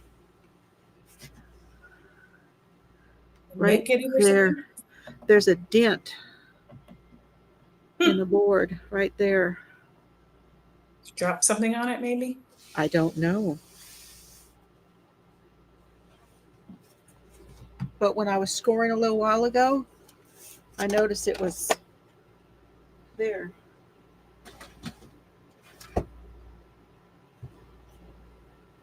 And then this this is the Cricut, and I use this for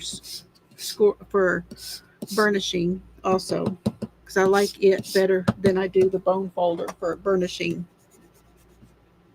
Okay. Do you have a Cricut? I do not, because it's complicated. The Cricut is complicated, or it's complicated why you don't have one? The Cricut is complicated.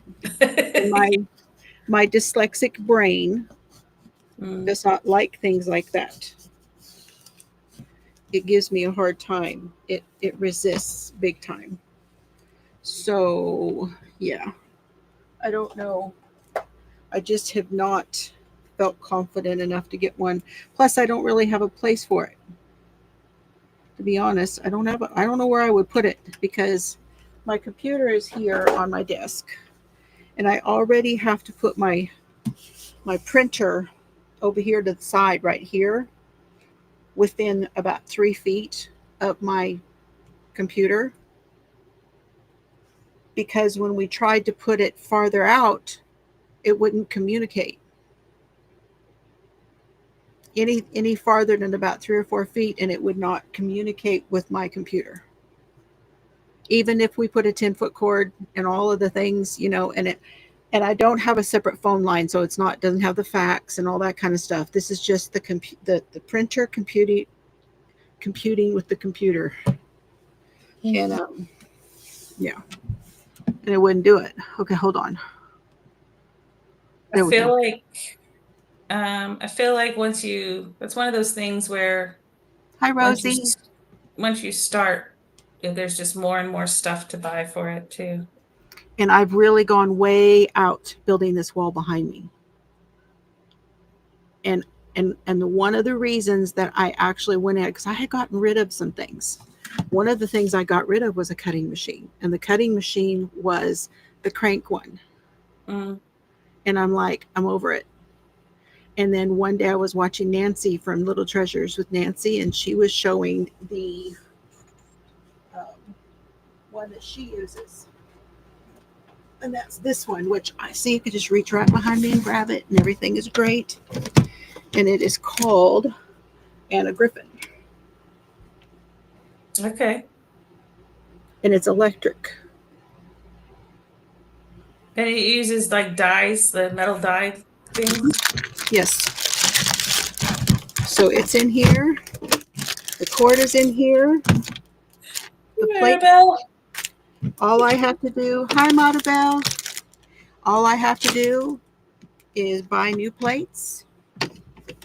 Ever so often, I will get lots and lots of time out of this thing. It fits in this deal, goes right down here with no problem at all. Oh. Right. I have several friends who have Cricuts, and then the art studio has a Cricut. So I feel like if I really wanted something, I could probably get it done by someone. The one thing that I've been really hankering for is a binding machine. I did that for not TA'd. I did. I guess I TA'd for teacher's assistant for the girls at school when they were little. Mm-hmm. And one of Chelsea's teachers had me make, even then I had the hankering for that too. She had me make journals. So she had all of these prompts, and they were all printables, and I had to arrange them all together, in the right direction, and cut them, and then put them in the books. And I loved her, because we made so many of them right-handed and some of them left-handed. And from then on, she was one of my favorite people. Was she also left-handed, or did she just? No, she was just thoughtful. I just thought that was the coolest thing, that she actually thought about lefties, That was just awesome. And I'm keeping, I bought some of these little folders, and that's where I'm keeping these. Is when I work on a project, everything goes in here. So see, I could make another one of those. I have enough of those pieces to make another one. Make one for yourself, and then I really put in there for the boys. You could add to yours, so you have things. I like the idea of laminating that, because that would be a page I could use in my planner or journal, or whatever, and I would be like that. I got one like the boys. So I like that idea a lot. So what is your, this is going to sound funny, What is your plan for planning? Now that you've been to the conference, what do you think? Are you building a routine now too, or? I was just watching. Do you watch Creating in Chaos? Ooh, I have seen a couple of them. I don't know if I am or not because I have two channels, and I most of the Yeah. planning stuff I is on my other channels. She did a video about planner piece the other day, and she said, I don't think it's a thing. I think that it's a very rare person who can organize themselves in a system that never has to change. Like there's no concept of you're in planner, that planner piece can't be the goal. Planner piece has to be like a flexible thing. And it Okay, made me think, and I was like, I feel like I have a flow. I have a planner flow. Like right now, I plan differently than I did last month. Like every month is different because things are shifting and changing all the time in my work. I can't okay, even really do the same things day to day because we're on a block schedule. So there's A day and B day. right. And then on Wednesday, right now on Wednesday, and I think it's going to continue that way, every other week changes. So I have like Monday and Thursday are A days. So there are certain classrooms I can go to on A days, and then Tuesday and Friday are B days. And then Wednesday is either an A day or a B day, depends on the week. So you really have So I don't really have the same day. And then now there's no classes.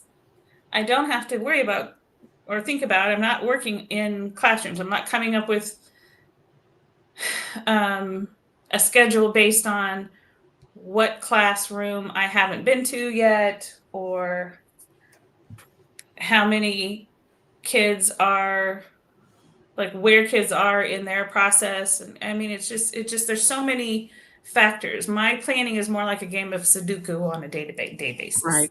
So it can't just be the same thing all the time. There's no such thing. So I feel like I have planner flow. I need to go dehydrate. I will Okay. be right back. I'm going to take myself out for a second, and then. Do you have some of your planners close to you? Did you bring them? You brought the one. You want I to brought show the them? one. I can Show, show. yeah, show that again. Okay. So I use Happy Planner. Oh, this like, and that's my cover right now. I will probably change it. And then I have I have like the year thing in here. I printed this one off of the internet, 2025. And I've got the one that shows me what week it is as well. So I know what week of the year I'm in. And then this is just the 2026 one. Oh, and I have here's my little thingy. And I sort of Franken plan. So like I have a section after the 2026 thing, I have that thing that Happy Planner does like this. And I write in the months that aren't in my book at the time. When something gets scheduled, I write it in on here. On this, I'll write it in here for something were to get scheduled in November. And then when I pull in this, like, so I have a section on meal planning. Gosh, I can't make this work very well. You can't see it very well, but this says meal plans. And I got this from like an extension pack from Happy Planner. And then I ran out of the meal plan thing. So I used white paper and a stencil and make my own. So these are the plans for the week, Monday through Sunday or whatever day. I don't write it in there until we're planning meal plans. And so I put the day of the week and what meal we plan to have. And then I make my grocery list. And then I like tear it in half or cut it in half. And whoever's going to the grocery or doing the order gets the list. And then this part I move into the week. And then I have a notes section. And I have in here like all my passwords and stuff and like the steps for running reports at my work. And then I have my like calendar for the school year of when we have days off and stuff. And then this is my note where I was saying we have A days, B days. So I have my list of what day and what period I can go to these classes, which teacher has what day, what period, whatever. So if I'm planning my day or my week, then I can pull that forward, that little sticky, and put it on down and see what I have to do for that week based on what classes there are. And then I have these little half sheets that I keep in here. So I have like the TV shows to watch. So if somebody talks about a TV show they think is good, I write it down. And I have my TBR list, my books to read here. And then I just have some more if I come up with another thing I need to list. And then I have a goals section. And I went to Moxie Life, the Moxie Life website, and printed off. You can go to their website and print off their for free. You can print their planning session. I don't know what you call it. Their planning Essentials, like an essential set. Sort of. It's like, so Moxie Life, their planners are at the beginning of their planners. There's like a how to set goals, and like it has like a. I don't have all of it in here. I have it in another planner, but it has like the different areas of your life, and they're color coded. And so I just pulled out of my washi and my pens and my pencils and stuff and matched it as close as I could. So they have areas of life: personal, fun and recreation, work and learning, family and relationships, health and wellness, spirituality, financial and physical environment. So there's those 8 areas of life. And there's a series of questions that for each of those categories. And so based on, you read the question and then you give it a score. Then you add up the score and fill out this little wheel and whatever. So it's like a whole percentage, workbook kind of thing. Like yeah, where your focuses are. Right. Like where do you need to focus? Like if you're feeling good, if your scores are higher in an area, your goals might be more like maintenance goals. Like, how do I keep this up? Where if you're feeling low in an area, it's like, well, what do I need to do to feel better about this area? So depending on where your goals land in the score, or where your feelings land, where your score lands, might helps you define where you need to spend more time, or what is happening naturally that's good, and how do you keep that going, but how do you fix something that's feeling bad or whatever? I don't know. So anyway, I go through that thing that I printed for free off the internet, and then I just made my goal sheet that I stuck in here. And then I haven't redone one, but I did one for January, and my plan was to do one every month, which I'm not doing. So, but you're still looking at that one. Yes. So even though you did not do one for every month, you're still working off of some of those goals. Right. So when I go sit down with a new month, I look at these and try to figure out instead of working on all of them every month, I've been looking at it like, okay, what's my next step here? Yeah. And just putting that in there. And then I have a section here where we have weekly family meetings. So like if I think of something or something comes up, and I jot it in here. So once a week we sit down and chat as a family. Here's a sample. Here's what I have a section that's personal. So I decorate my personal calendar. That's a planner kit that came in one of those misfit things I talked about. I'm really liking the kits. And then right now for my personal life, I'm trying this layout, which is called a checklist layout. You said that. At the top, I put my things. I have here, how much sleep did I get? How many caffeine drinks did I drink? how much water did I drink, how many steps did I take, and then I'll write in there if I have like an appointment or something I need to do. And then these are checklists. And my life is not so much where I have certain things I can do on a day. So I end up just writing them across here and doing them whenever, but I don't know that I like that. And then down Okay. here I have the meals that we So plan for the you're day. not liking having the checklist This way. I in the want my center of checklist the over page. here. You want it on Mhm. the side. I think I've heard more people say that. I don't love the checklist, but a lot of people like it because they have lives where certain things need to be done on certain days. And I don't need to write that down. I I know what I need. feel like as things progress with my dad, that is probably going to happen for me. That you have certain days where you like to do's.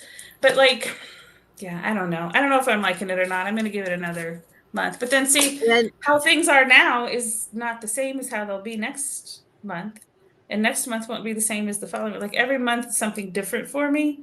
And I feel like I have to rewrite it like anything I don't get done, I gotta rewrite when I could one of just the have it good on is not another piece of paper and just move it to the next week. You know what I mean? well. That's what's great about the disc system, Right. anyway. But why don't you laminate then? Yeah, I might. Do you want me to show you my laminator? Sure. Okay, hold on. Because something like this, Mm-hmm. which is laminated, you could Right. make a master board Mm-hmm. and then it would just get moved. Yeah. That might be a good thing for you. And then get the pins that you can erase it. Here's what I tend to do is I have this little thing here that says, I think it says today. It's yellow. It's hard to see. It says today. And it's I don't know what you call these. And A then dashboard. I put sticky notes on there and I clip things on there. It's a dashboard. That's a dashboard. So Yeah, that's but what I it's tend a to do. So this half is, letter. yeah. Guess what I found? Is that the list of things that you, This is the measurements for the oh, different. oh, the sizes. I knew I printed one out. And then for work, I've been using this one, which is already, I don't really decorate my work ones. I've just been using one that's kind of got some decoration in there. When I have it open on my desk, I just don't want it to be too fussy. Right. And so this one I think is block. Does that sound right? Not Yes, sure what that's that is called. color block. Color block. I believe I that like was that for work because it's like that for the week. yes. And Teachers then and um, mhm. teachers and parenting are similar in that because people who are planning and keeping track of the things with their families like that also because it's very similar to how teachers do things and they put the kids' names and they put their names and So I do like before school, first, second, third, fourth period, and after school. right. That's kind of what I Yeah. do. But So it's again, very because every day is different, it's not like I can just label over here because every day is different. It's not like elementary school where pretty much every day is the that's why same. I'm saying I think if you were to laminate, you might be happy with that. Okay, I I might. wanted to mention what I had done over here on my table on my Uh-huh.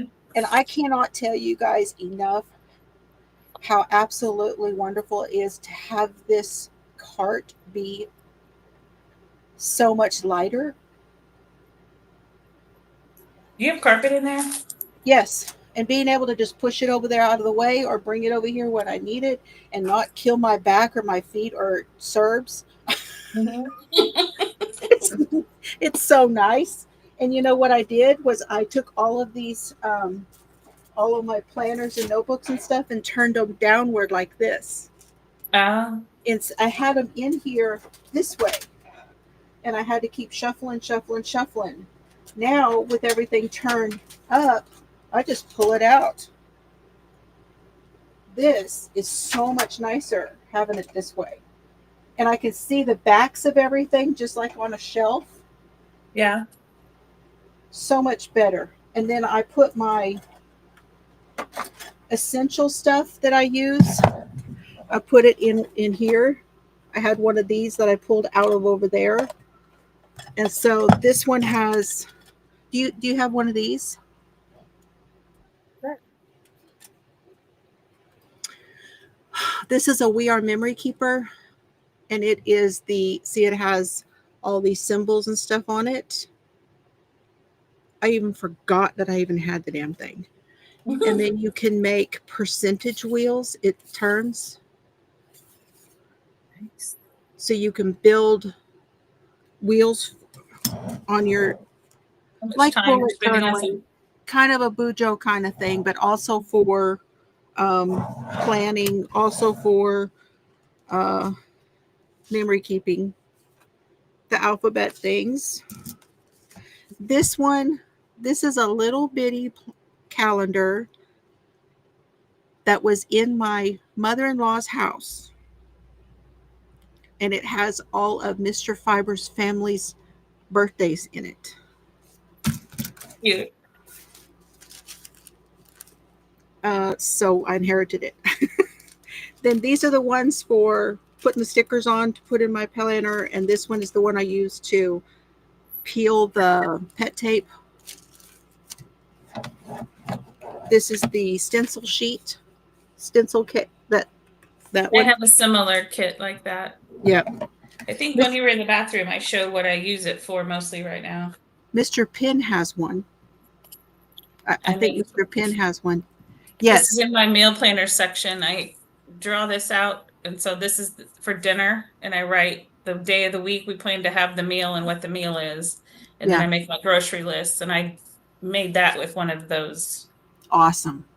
And just Then this is the Crayola markers. So you've shown that one before. What is that one this again? is the one that I ordered that came from overseas, and it's by Mama Makers. It's a dot grid journal mate. Mm. And so it has the breakdown of how many boxes in a dot grid. But it depends on the size. Like the dot grid's got different sizes. Yes, it does. And then this is the calendar. yes, you were using those. I've used those before. And I had planned to do another one of those this year, and I didn't get to it. And then this one is the Archer and Olive one for dot grid.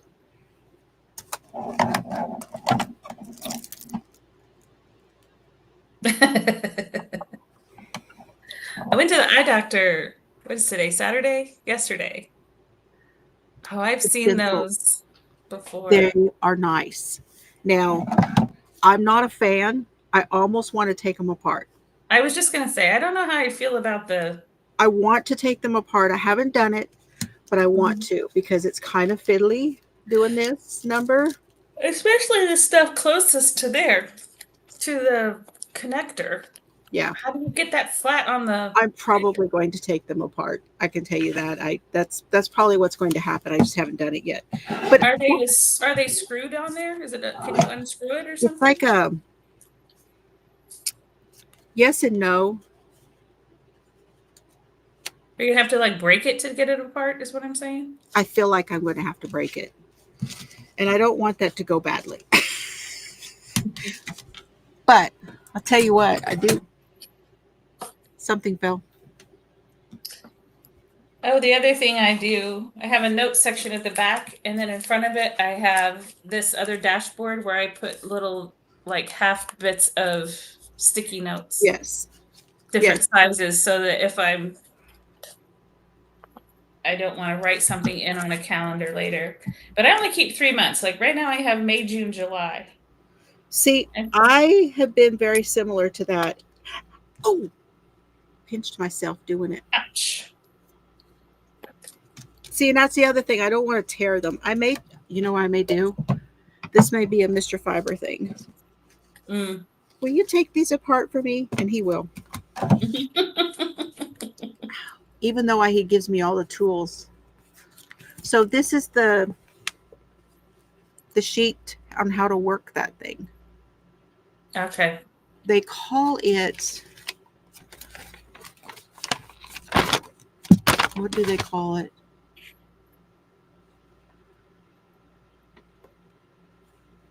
Well, it's not on here.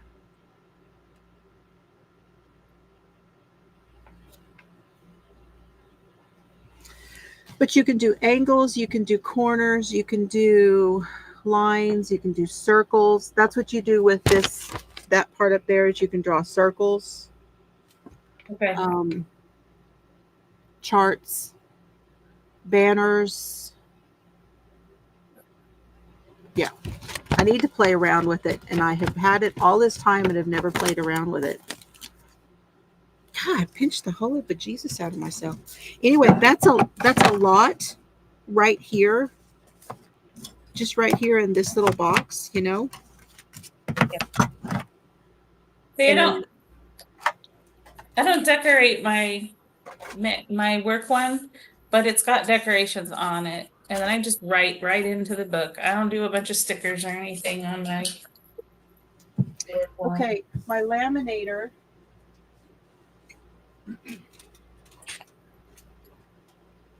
I bought this one because of Heather from Caliber Plan. This is the one she had at the time, and it is the Scotch. Yeah. I'm looking to see if there's a model or anything on it.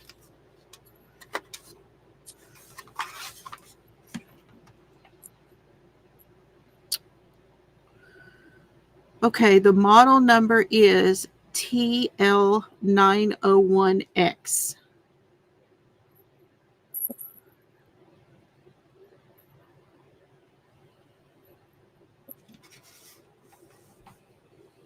Oh, yeah, I've seen those. A lot of teachers have those in their rooms. And it will do the 3 mil and the 5 mil because there are different thicknesses of pouches. Mm-hmm. Okay. So if you decide you want to fold that, you want to laminate and fold that one, you're going to have to do the thinner one. Yeah. The 3 mil. Not necessarily. I don't know. You can do a couple passes. You know, you could put them through a couple times. Hey, Jolene. Anyway, that's the one I have. Again, I just get some teacher to laminate something for me right now. Yeah. You know, I don't use it constantly, but when I use it, I love what I make with it. You know. I had a laminating machine that wasn't heat laminating. You just crank it, and it would always come out curved and wrinkly. Yeah. So I put it in the box for the Teachers Treasures donations. So sometimes stuff I don't want, that I end up getting somehow, I will put it in the box to take it to Teachers Treasures. Now, the only and when I go shop, I will give a donation. I will show everyone what I have done back here. Let me see if I can show you. Can you see? Yep.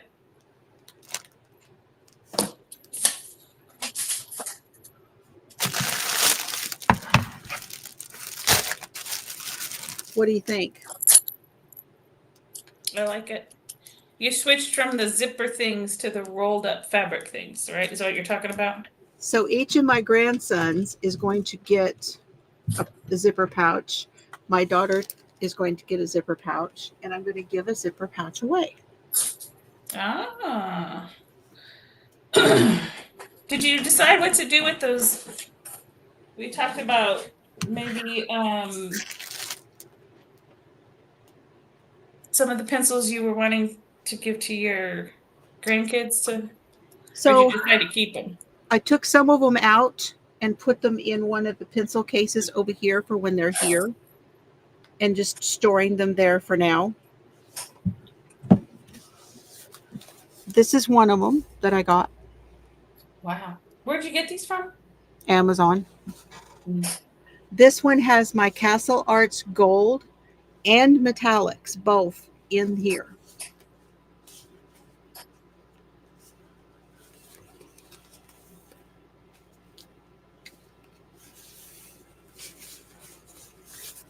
So this one has two sides.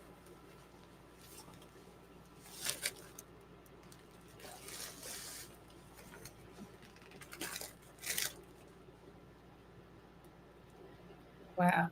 So it's both sides. See, you can hang that on. And I'm going to tell you right now, I love these things. I really do. All I have to do, I can just roll it over, you know, and then I'm just working with this right here, you know, while I'm working and lay over there. I don't have to fight. Oh, flip, flip, flip. I don't have to fight anything to get in and out of them. These rolls are fantastic. This one has my Prismacolors and the Archer and Olive. Okay, Jolene, I'm so glad you're here. You too, Melissa. So these smaller ones are 72 piece.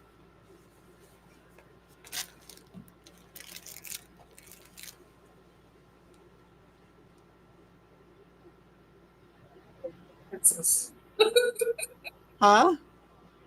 Pencils. Yep.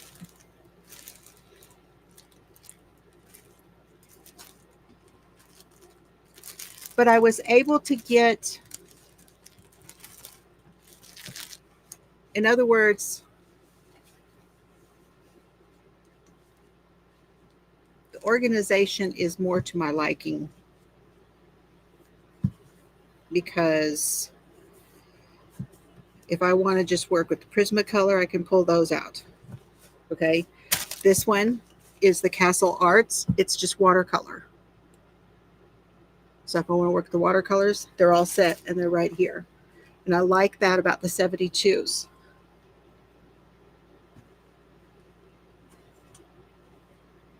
And then I wound up switching.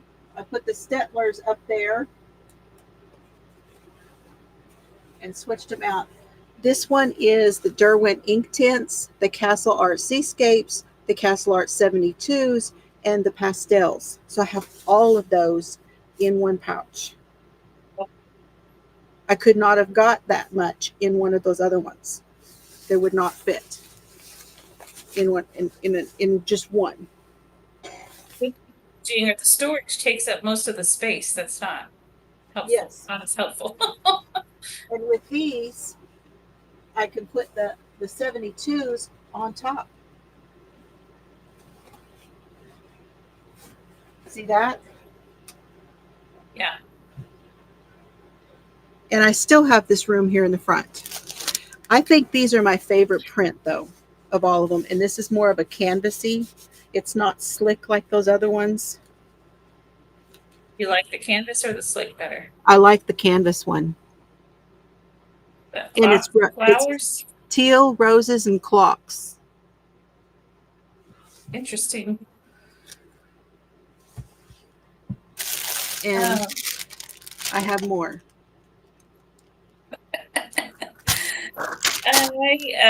Because I bought another set of pencils. Wow. I am one of those people that has to have things out, like wrapping it up like that. Maybe because you can kind of see the ends, that would work for me. But out of sight, out of mind for me. Well, see, you can actually do that. You can actually do that. You can roll these and set them up.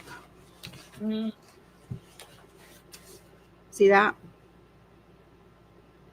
Yeah. so that you can Now, see them. if I take them out, I'm going to want to put them back where I got them, though.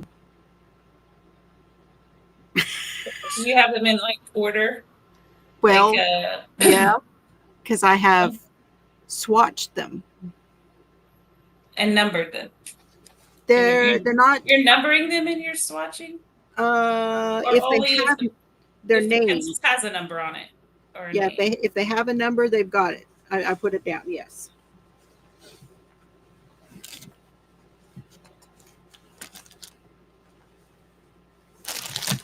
But yeah, I'm really liking them. I wish, honestly,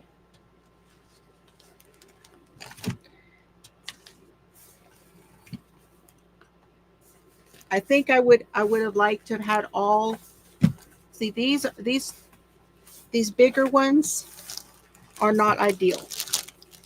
I will tell you, I would rather them be the 120s and the 72s. The bigger ones just take up too much space on your. Oh, they're a little harder to handle. Well, probably get heavy with all those. They're a little heavy, but they're just a little harder to handle. They take a little bit more wrangling than what the smaller ones do.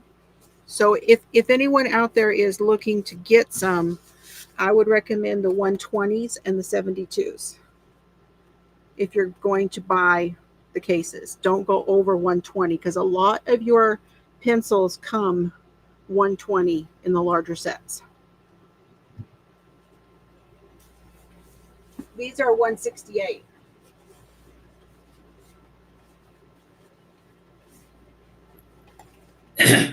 I have all my colored pencils in a metal tin sticking up with the points up. Yeah, so you can just pull out the one you want. I don't have them swatched. I have no idea what they're called. I probably will get there. I'll probably get there. But for now, I don't know. I'm just being anal about the whole thing.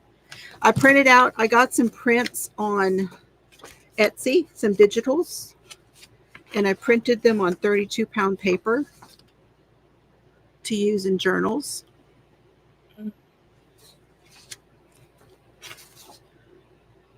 Music. These are fun. They're just printed on the one side. You can also get stuff at the library, get books at the library, and then take them to like Staples or something and have them make copies of stuff like that, if they will. Can you take them and do that? I think so. I was thinking, like the copyright they want. I was going to say, is there some sort of a permission for that? Well, I think if it's open source music, they will copy it. And that may be what some of these digitals are. Probably. Okay, so this is what I bought. These are the new pencils you bought? Yes. Those look fancy. Are they watercolors or are they? They're regular. Pencils? I have already swatched them. Wow. Made my own. See that? Mm-hmm. I sat down and I made my own swatching chart. Is that cardstock paper? Yes, and it's like a tannish, like a cream color. Those are so pretty. They're very pretty colors. There's 3 trays. I'll just show you the first tray.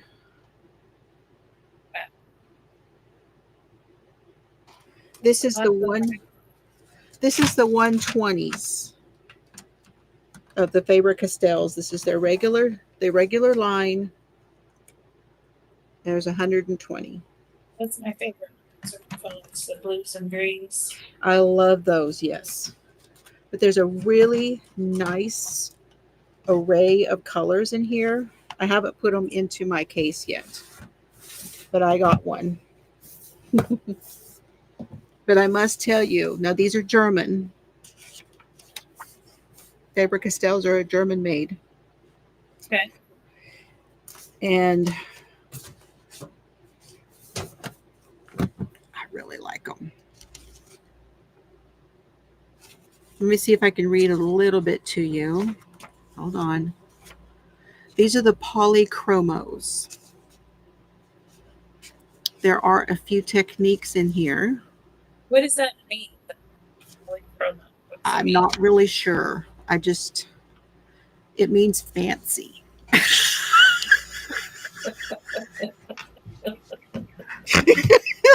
It's bougie. It's bougie. The bougie pencil. Bougie pencil. Polychromo. Bougie pencil. That's what that means. Well, poly is many. Yeah. Chromo is Many, color. many colors. Right? Maybe. Yeah. Yeah. I'm looking for the English. Okay, founded in 1761, Faber-Castell is one of the world's oldest industrial companies and has been run by the same family for 9 generations. Today, the company is present in more than 120 countries. Faber-Castell has its own production facilities in 9 countries and distribution companies in 23 countries around the world. It's the world's largest manufacturer of wood-cased pencils, producing over 2 billion graphite and colored pencils a year. The company secures its leading position on the global market with its tradition of commitment to the highest quality and a wide range of innovative products.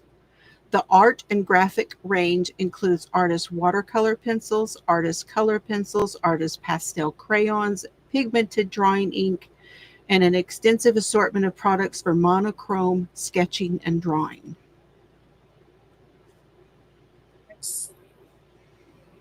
Polychromos.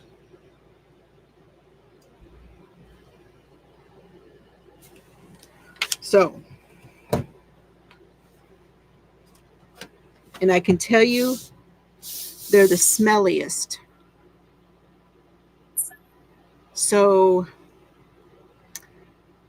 you know how there's a distinctive smell with crayons?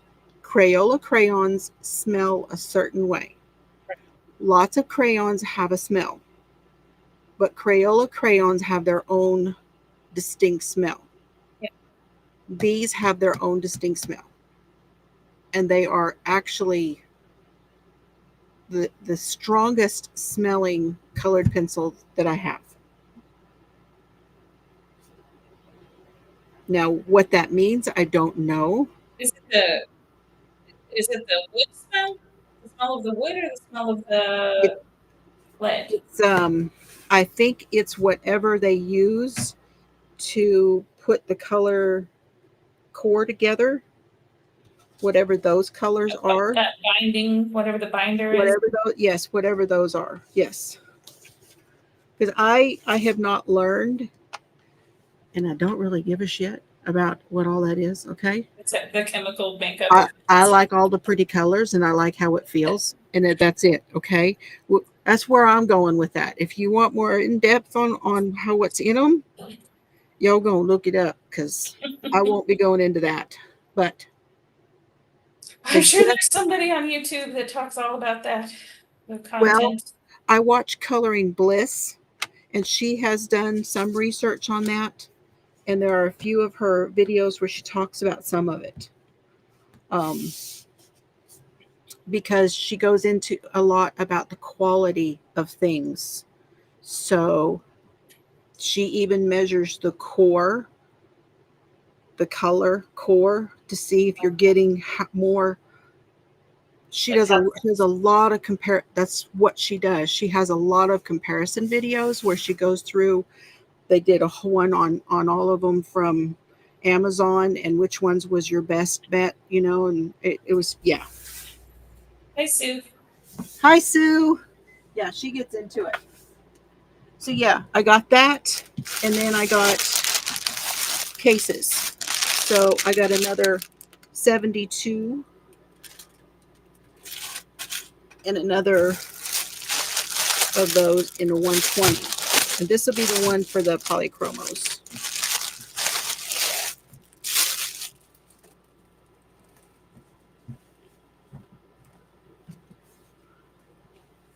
And this one's a little different. It's not as long, but it's a double. I may like this better. I'm not going to go back and buy others, but I may like that better. Engine stand that you could like hold it over to I like think hold it this up. I think this one will stand up a lot better than the other one when you roll it, you know? Yeah, It would flop over. I think it will. When So you yeah, get around one of those you know those little things you can get, the Lazy Susan things, mm-hmm.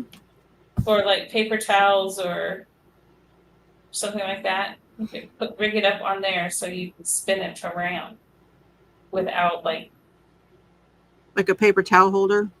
moving the whole thing. Yeah, maybe I think I might just get a headband. hold it together. You know those terry cloth headbands? Mm-hmm. Once I open it, fold it just right, get everything where I can see the tops of everything, put one of those terry cloth headbands around it. That would probably work. Just get one of those at Walmart. So yeah, that was my purchase, was pencils this week. I did move my Tombos. I kept them here, but what I did was I got another container, and so that worked out really nicely to be able to put these in here. And then I was able to put some of these pencil cases. I've got room for one more pencil case here, but I don't know that I'll put anything there because that way I can get in here.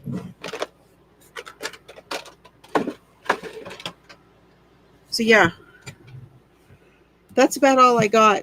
You know, I was working on those hats all week. That was my major push, was to get those hats done. So that's mainly what I did this week, was working on those knit hats.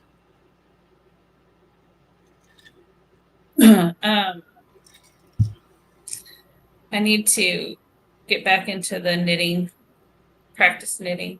I get on a roll with it when the first of the month starts and I think, oh, I need to make a washcloth to enter into Christie's thing. I will get out some cotton and make a washcloth.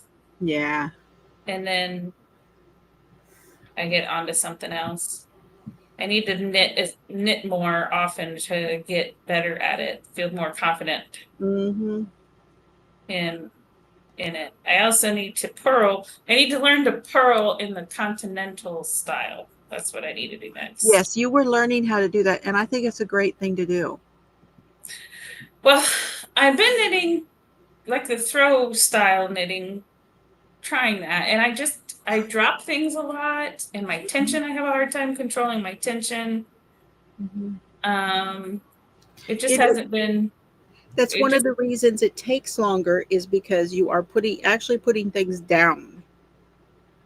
I have done it for so long that I have a system where I don't drop it. I just put it down and then I pick it back up. But putting it down and picking it up and throwing it over, it takes longer doing that. Those motions take longer. But I enjoy it. That's the way I enjoy doing it. Yeah. Well, since I learned how to do the knit stitch continental style, and the increase and the decrease with continental style with doing the washcloths. I'm not dropping stitches as much. The tension seems a little better, but I'm gonna turn my camera off and go get my washcloth and see if you can tell me why this thing is happening. That's Okay. happening. I'll be right back. Okay. Does anybody have any questions or anything from tonight, and anything that we talked about, or anything else? I won't be much longer. Getting tired. We've covered a lot of ground tonight, that's for sure.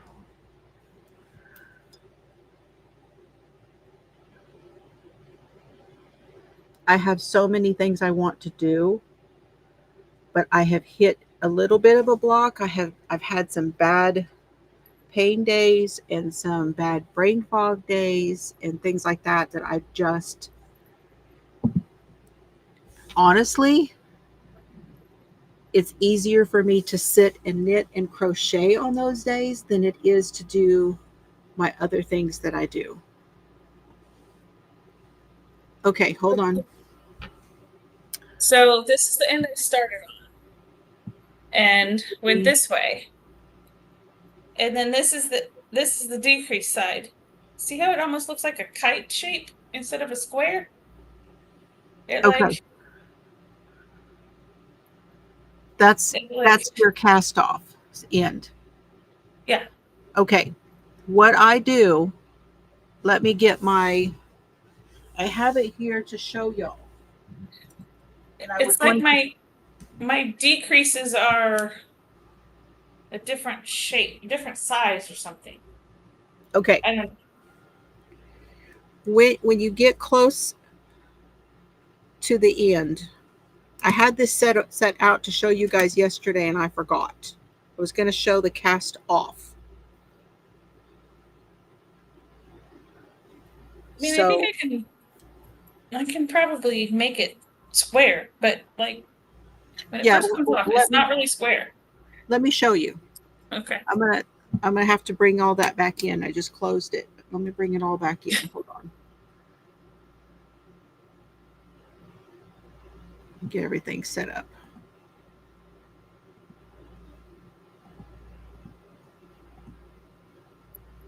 All right, 1 second. Let me get my camera back up. Okay. Let me get a drink of coffee real quick. I'm down to, and I want you to see this because I'm down to 1, 2, 3. I have 5 stitches left. Okay.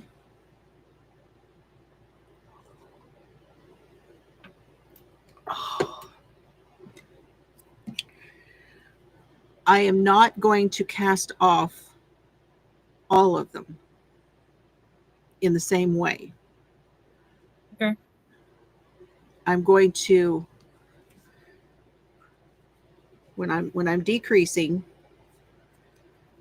I'm knitting 1. See, and you're doing a yarn over, aren't you? No. What do you mean? So that you have the hole. Yes. Yes. Okay. I'm going to show you how I do this one though. So then I'm going to knit 2 together. And then knit across. And now I have 4. But you don't do at this point. Do what? Yeah, I would have done a yarn over after the knit 2 together. Right. And then now I'm down to 4. Mm-hmm. Knit 2 together. Knit. When I get down to 3 stitches, I stop doing that. Mm-hmm. Now I'm going to do the traditional cast off with the last 3. I'm going to knit. I'm going to pass the slip stitch over knit, and pass the slip stitch over. And that helps a lot. You still get a little bit of it, but not as much, you see? Yeah. Now, if that does not still looks too wonky, there's one other way you can do that. I know I'm going to freak y'all out. Whoop, look, oh. I know that freaks everybody out when I do that. All right, let me see where I'm at. Yeah. See, when I fold it, I don't know if you can see it, but this is my starting end, and this is Now, hang on. my finishing. I can't see you. Hold on. One sec. See how this is my starting end, and this is my finishing end. They don't finish off the same. Right. So you're saying if I do what you do over here, it will look more like this. So another thing that you can do is, let me bring my hands back in. Hold on. So, nope. Oh. Another thing that you can do, let's see.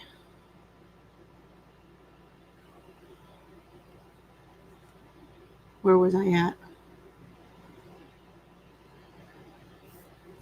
Okay. I just have to remember where I was. I had already cast off.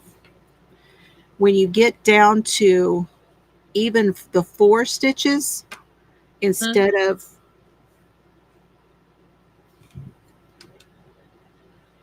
in other words, in order to bring that back down to where it's not pointing out, come back down and do some more. So now do your traditional with 4 of them instead of with, or before you cast them off, knit them straight across.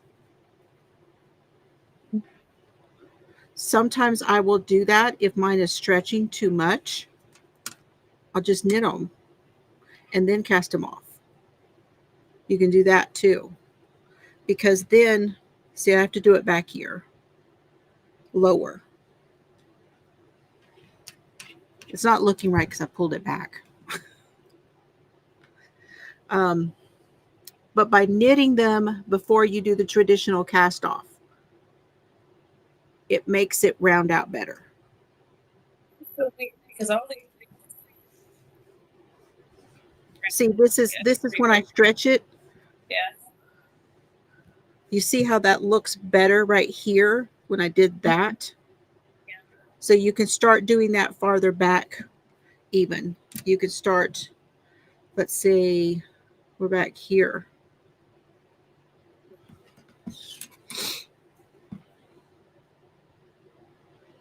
Well, anyway, this is my last one. See, I didn't drop any stitches. I didn't miss any. No, you didn't. It just does that sometimes.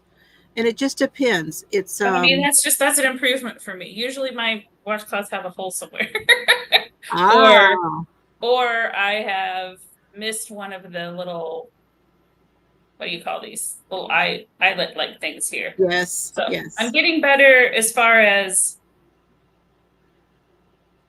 the knit stitch, but I need to learn. I want to do hats, but I need to learn how to purl with the continental style. You don't have to purl for hats. Oh, what unless you're doing the ribbing. I want to have one with ribbing. Yeah. Yeah, the ribbing you do, but that's the only part you have to purl. Right. Oh, excuse me. Anyway, let me get. I also made this washcloth with a tiny little. I used up a bunch of scraps. Oh, looks good. I like that. And I was learning the invisible join with this. Is that what you did on that one? Mm-hmm. Cool. So you like go on the edges on your the edges of the granny square. You go like between I don't have a needle, but you go between the legs of one, Yes. and then The one underneath below. it, up out the legs of the one next to it, and then cross over to the other side and do the same thing. Oh. Um, Well, now Lori from Lori's Stories and Crochet, uh, she was showing how to do changes today, and she did something similar to that. And I think it was because of a color change.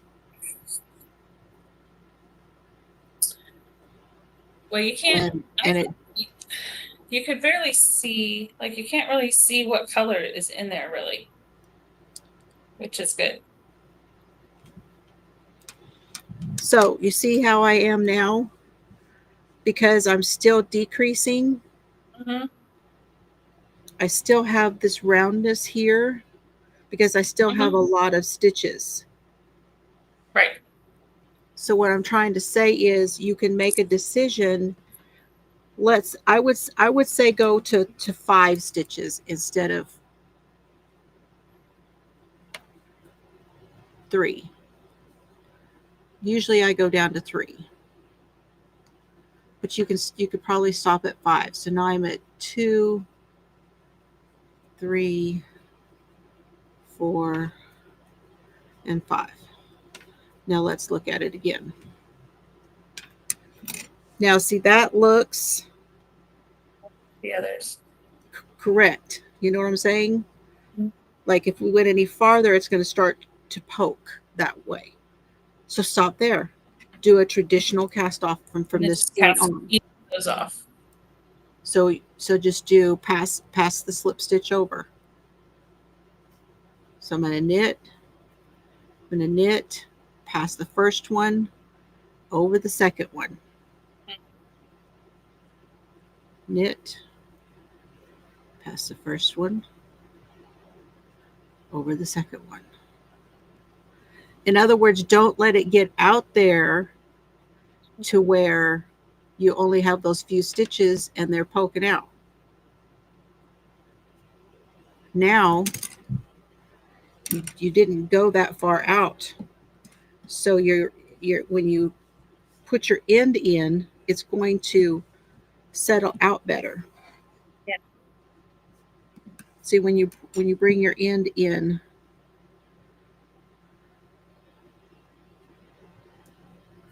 and tuck it in, things are going to shape up better for you. Um, It doesn't have that. Does that make sense? yeah. Yeah. That's when I get to that point. The next time I make one. That's the big question. See, and one of the reasons that I continue out to 3 is because that is the end I always put my ring on it to hang it up. Mm-hmm. So I don't worry about that because that ring's always there and it doesn't bother me to have it going out because I wanted it to go out to put the ring on it for hanging to dry out the washcloth. That's true. But if This you're is not doing one, that's what I would do. Oh, how the cute. thing I made this week for my great niece. How cute. The baby Yoda hat. I don't think I got the ears even now that I'm looking at it this way, but that's okay. Oh, I think it looks even. From here it does. I Maybe in got my person it looks a little different, but things in for Christy. These are the knitting needles I got at yes. Dollar Tree. Yes. It says 80 centimeters. They both say 80 centimeters, Okay. which is 31.5 inches. Okay, but Is that a normal tip to tip? Is that tip to tip? I don't know. I didn't measure it. Okay. Maybe. I mean, they look normal length to me, but they're It smooth. looks I think it's bamboo. uh-huh. They look pretty good. That doesn't have a whole lot of memory. That's nice. Oh, Yeah, that's fairly nice right there. And it's a fixed. yeah. So I would say that's probably a 32 at an end for end, but it's Mhm. tip to tip. Otherwise, you So need you to, go tip to tip is what you're measuring? usually when they give you that measurement on a fixed, not Mm, one that you interchange, they're going to give you the tip to tip because the chords on a interchangeable are usually a odd number, okay. because once you put the tips on them, they'll be a little bit different. So in a pattern, it says a number, a length of needle. If the pattern says you need a whatever, 24 Well, inch or whatever, what are they is the talking pattern? about the cord? Or are They're they talking talking? about tip to tip, Okay. unless it says a 24-inch cord. They mean the cord. Okay. If they say a 24-inch circular, They it's mean tip tip to to tip. tip. Okay. Does that make sense? Yes, Okay. it does. But then when you It's have an older it's one, an older pattern where before circulars were a thing, yeah. do they say just the needle size and you don't have to worry about the length then? No, Or are they going to they'll have say a it. size and then so they're going to say a length? And so that's for a straight needle, right? It's a They're going an older pattern also gives you a needle size and a length. okay. But if the tips are 3 inches or 5 inches, it's the tip to tip. Okay. Yes. Because some people prefer a 3 inch. Uh, it's a smaller. It's smaller in the hand, Mm-hmm. depending on. That's especially for socks, I would love to get to the point of doing socks one day. girl. I suck. I can do it. I can do it, but and I have done it. Have you ever seen Mr. Fiber's socks that I made for him that I've had to repair, like, I don't even know how many times. Those things like to have killed me because it was literally made for his foot. Right. It was okay. I'm gonna do now. Okay, try this. Okay, try this. Oh, that's no. Okay, try this. Thinking back, like when you pulled that back, I had no idea how to get back on to the needles and make it look right. Yes, it was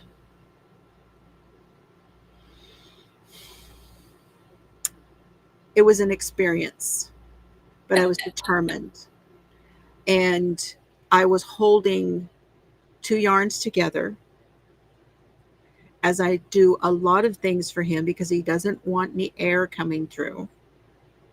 So he would never be well with crochet socks ever.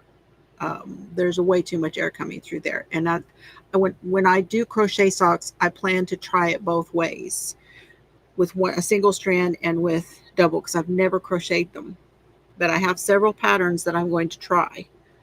But anyway, yeah. Oh, and I can do it. It's just, and I made socks for Oliver. When Oliver was born, I made booties. Those were probably the easiest things to make, was the booties. And if I had to tell you to try something, although doing booties, I did them on double pointed needles, the whole socks, all the way through. Okay. But once you do a set on, look at me, I'm like this big sock maker, but on doing them on that, from in my brain, worked out to where I understood the construction of the sock. So I did traditional heel flap, gusset, all of that on that booty, and did it on double pointed needles. And for me, I enjoy using double pointed needles. It looks like some sort of a hand puzzle, but but I like it. I like knowing, okay, I got so many stitches here, so many stitches here, so many stitches. You know what I'm saying? That the structure is there for my brain, and it works in my brain. Using I feel like I get holes though when I do that. Like when I do hats where I finish off a hat with the double pointed needles, I feel like there's holes. you just have to pull it tight. Huh? You just have to pull it tight. Pull tighter. Yeah. You have to learn how to position the stitches on the double points to where when you change over, I always do it to where when I do my decrease, then the next stitch is on the next needle. So then I'm sticking the new needle into the first stitch of the next needle, and I'm pulling it tightly after I do that stitch. That's what I just need to. Also, I haven't tried to do a hat since I started doing the Continental, where I seem to have better control over my tension. Yeah. I think you adjust things. Yeah, see, Arity learned how to do it on 2 circulars. I've seen people doing 2 socks at a time. Yeah, 2 at a time. Two at a time on 2 circulars, I think.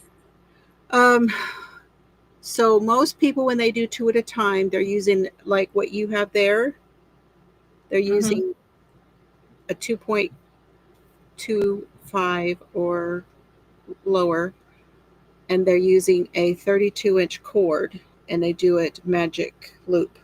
So that loop hangs out the corner, and you're going across, and then you're pulling it through, and that's hanging out over here, and then, I do not like the way that it feels when I turn and all of those things. I just can't make that feel right for me. I don't like doing it that way. And then I saw this lady at the fair. Every year for our state fair, I go through the home ec building where all the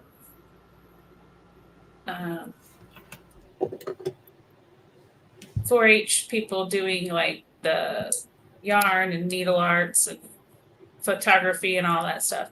And there was a lady who was volunteering there, and she was knitting socks on like this teeny tiny circular. It was just like, this is what she's talking about. The 10-inch circular by Addie. Yeah. I can't make that. I would suggest a book for you to read. It's like the book. Hold on. On the book on knitting socks? No. Oh.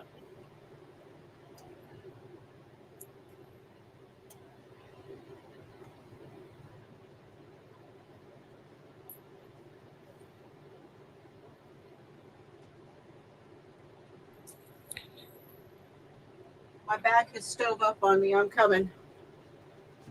Oh.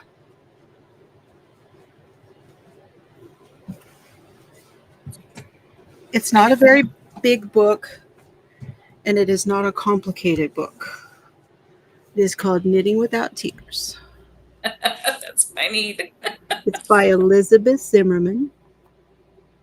Okay. She taught classes on PBS for a long time.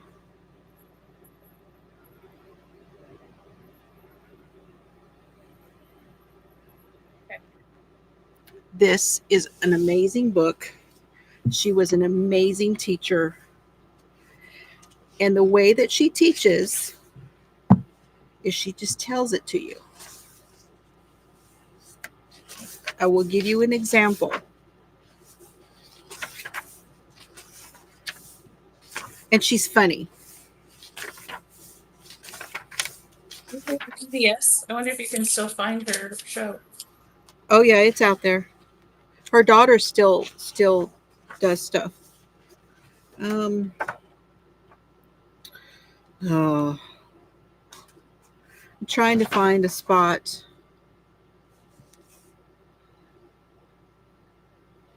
See, that's what I'm afraid of. I will do one sock and not the other.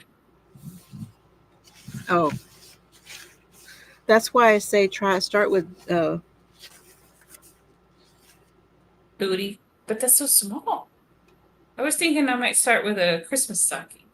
Because it's bigger. Of course, it'll take forever then. So here's an example of how she speaks. The entire it's just all it's written. Okay.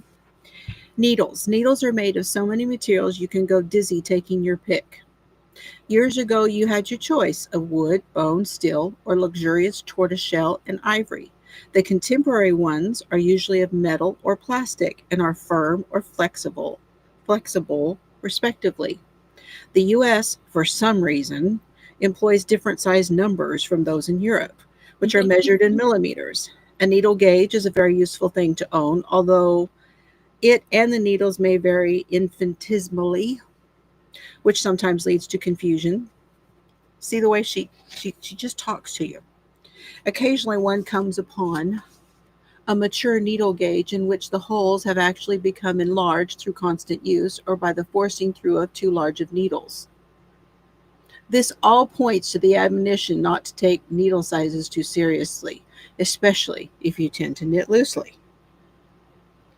So It's tightly, just like a crochet tightly. I know I'm a tight. I'm tight.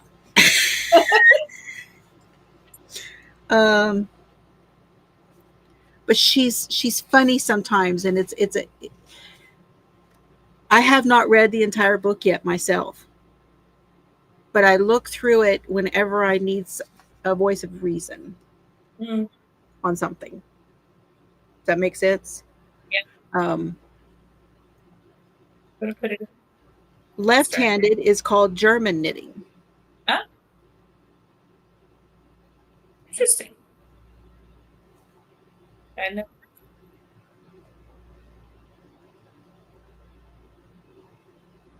She says, I myself am a left handed knitter, but not by birth. At my mother's knee, I was taught right handed, slip over, under, off, and thus I did achieve my first childish kettle holders. Yeah, you will enjoy this book as far as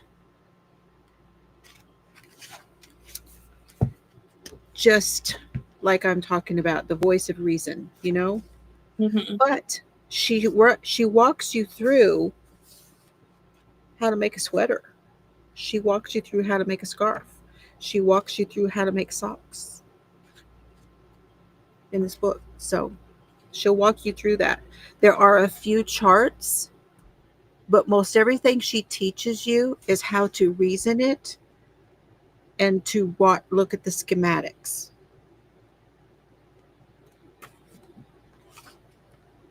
So, and that's the way that I have learned most everything that I have. Now I could do charts, and I like color work, but the structure I'm not doing that way. Like my hats, I have color work in my hat, but I insert that into the structure of the hat. I have a hat structure, and then I have to work the math out to make the color work go in there.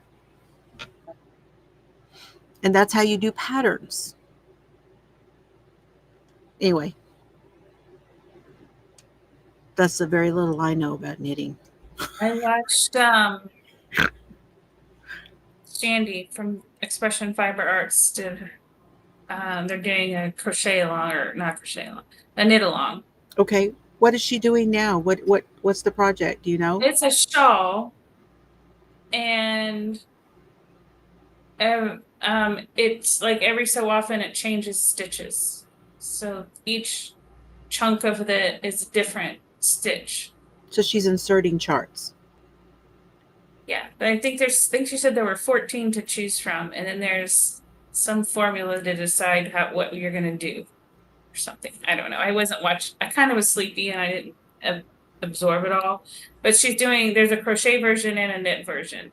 And I'm like, ugh, I want to learn how to do all those stitches, but I don't know if and it's just a stole, so it's just like this much. I was like, maybe I could do it. So I was trying to watch it to see if I thought I could watch the video and learn how to do it, but I don't know. I fell asleep. She's a good teacher. Mhm. She's a very patient and straightforward teacher.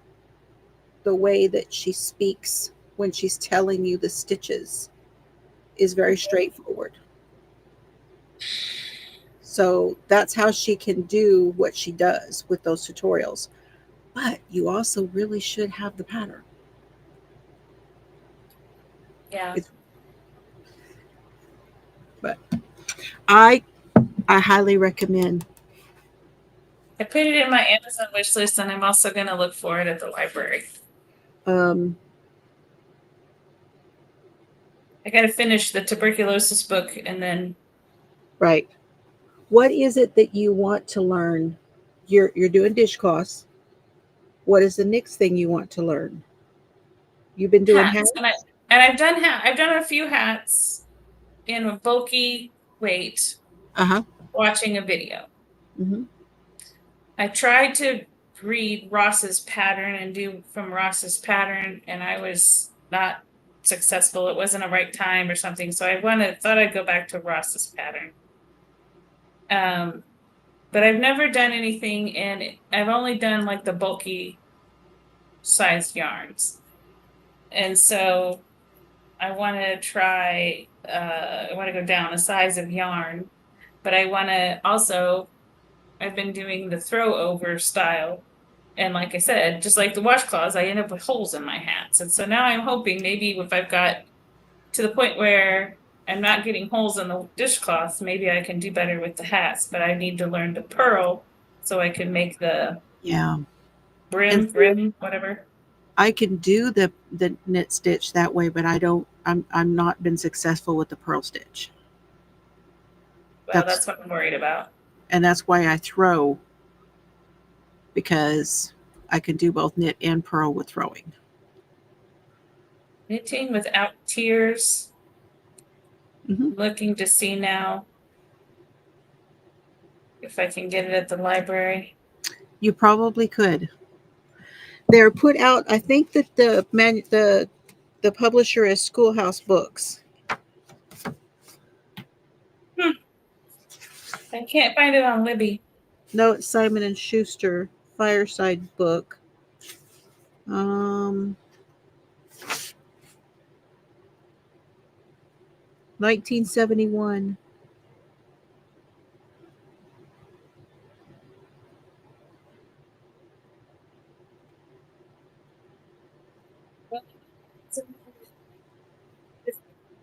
See if I can borrow it from the library.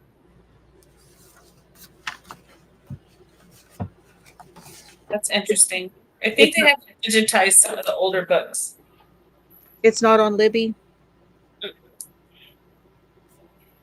Not at my library anyway. Okay, well, her daughter, I want to say it's called, she had a series of teaching books called Schoolhouse. I'll try to find it. I don't know. It's in the back of my brain somewhere, and I can't recall it because that's my issue with the dyslexia, is to recall. I know so much crap if I could just find it. Put a lot of stuff in there. 61 years of stuff in there, and I can't find it. It's in there. Mr. Fiber says it's off the disc. It got rewritten and it's off the disc.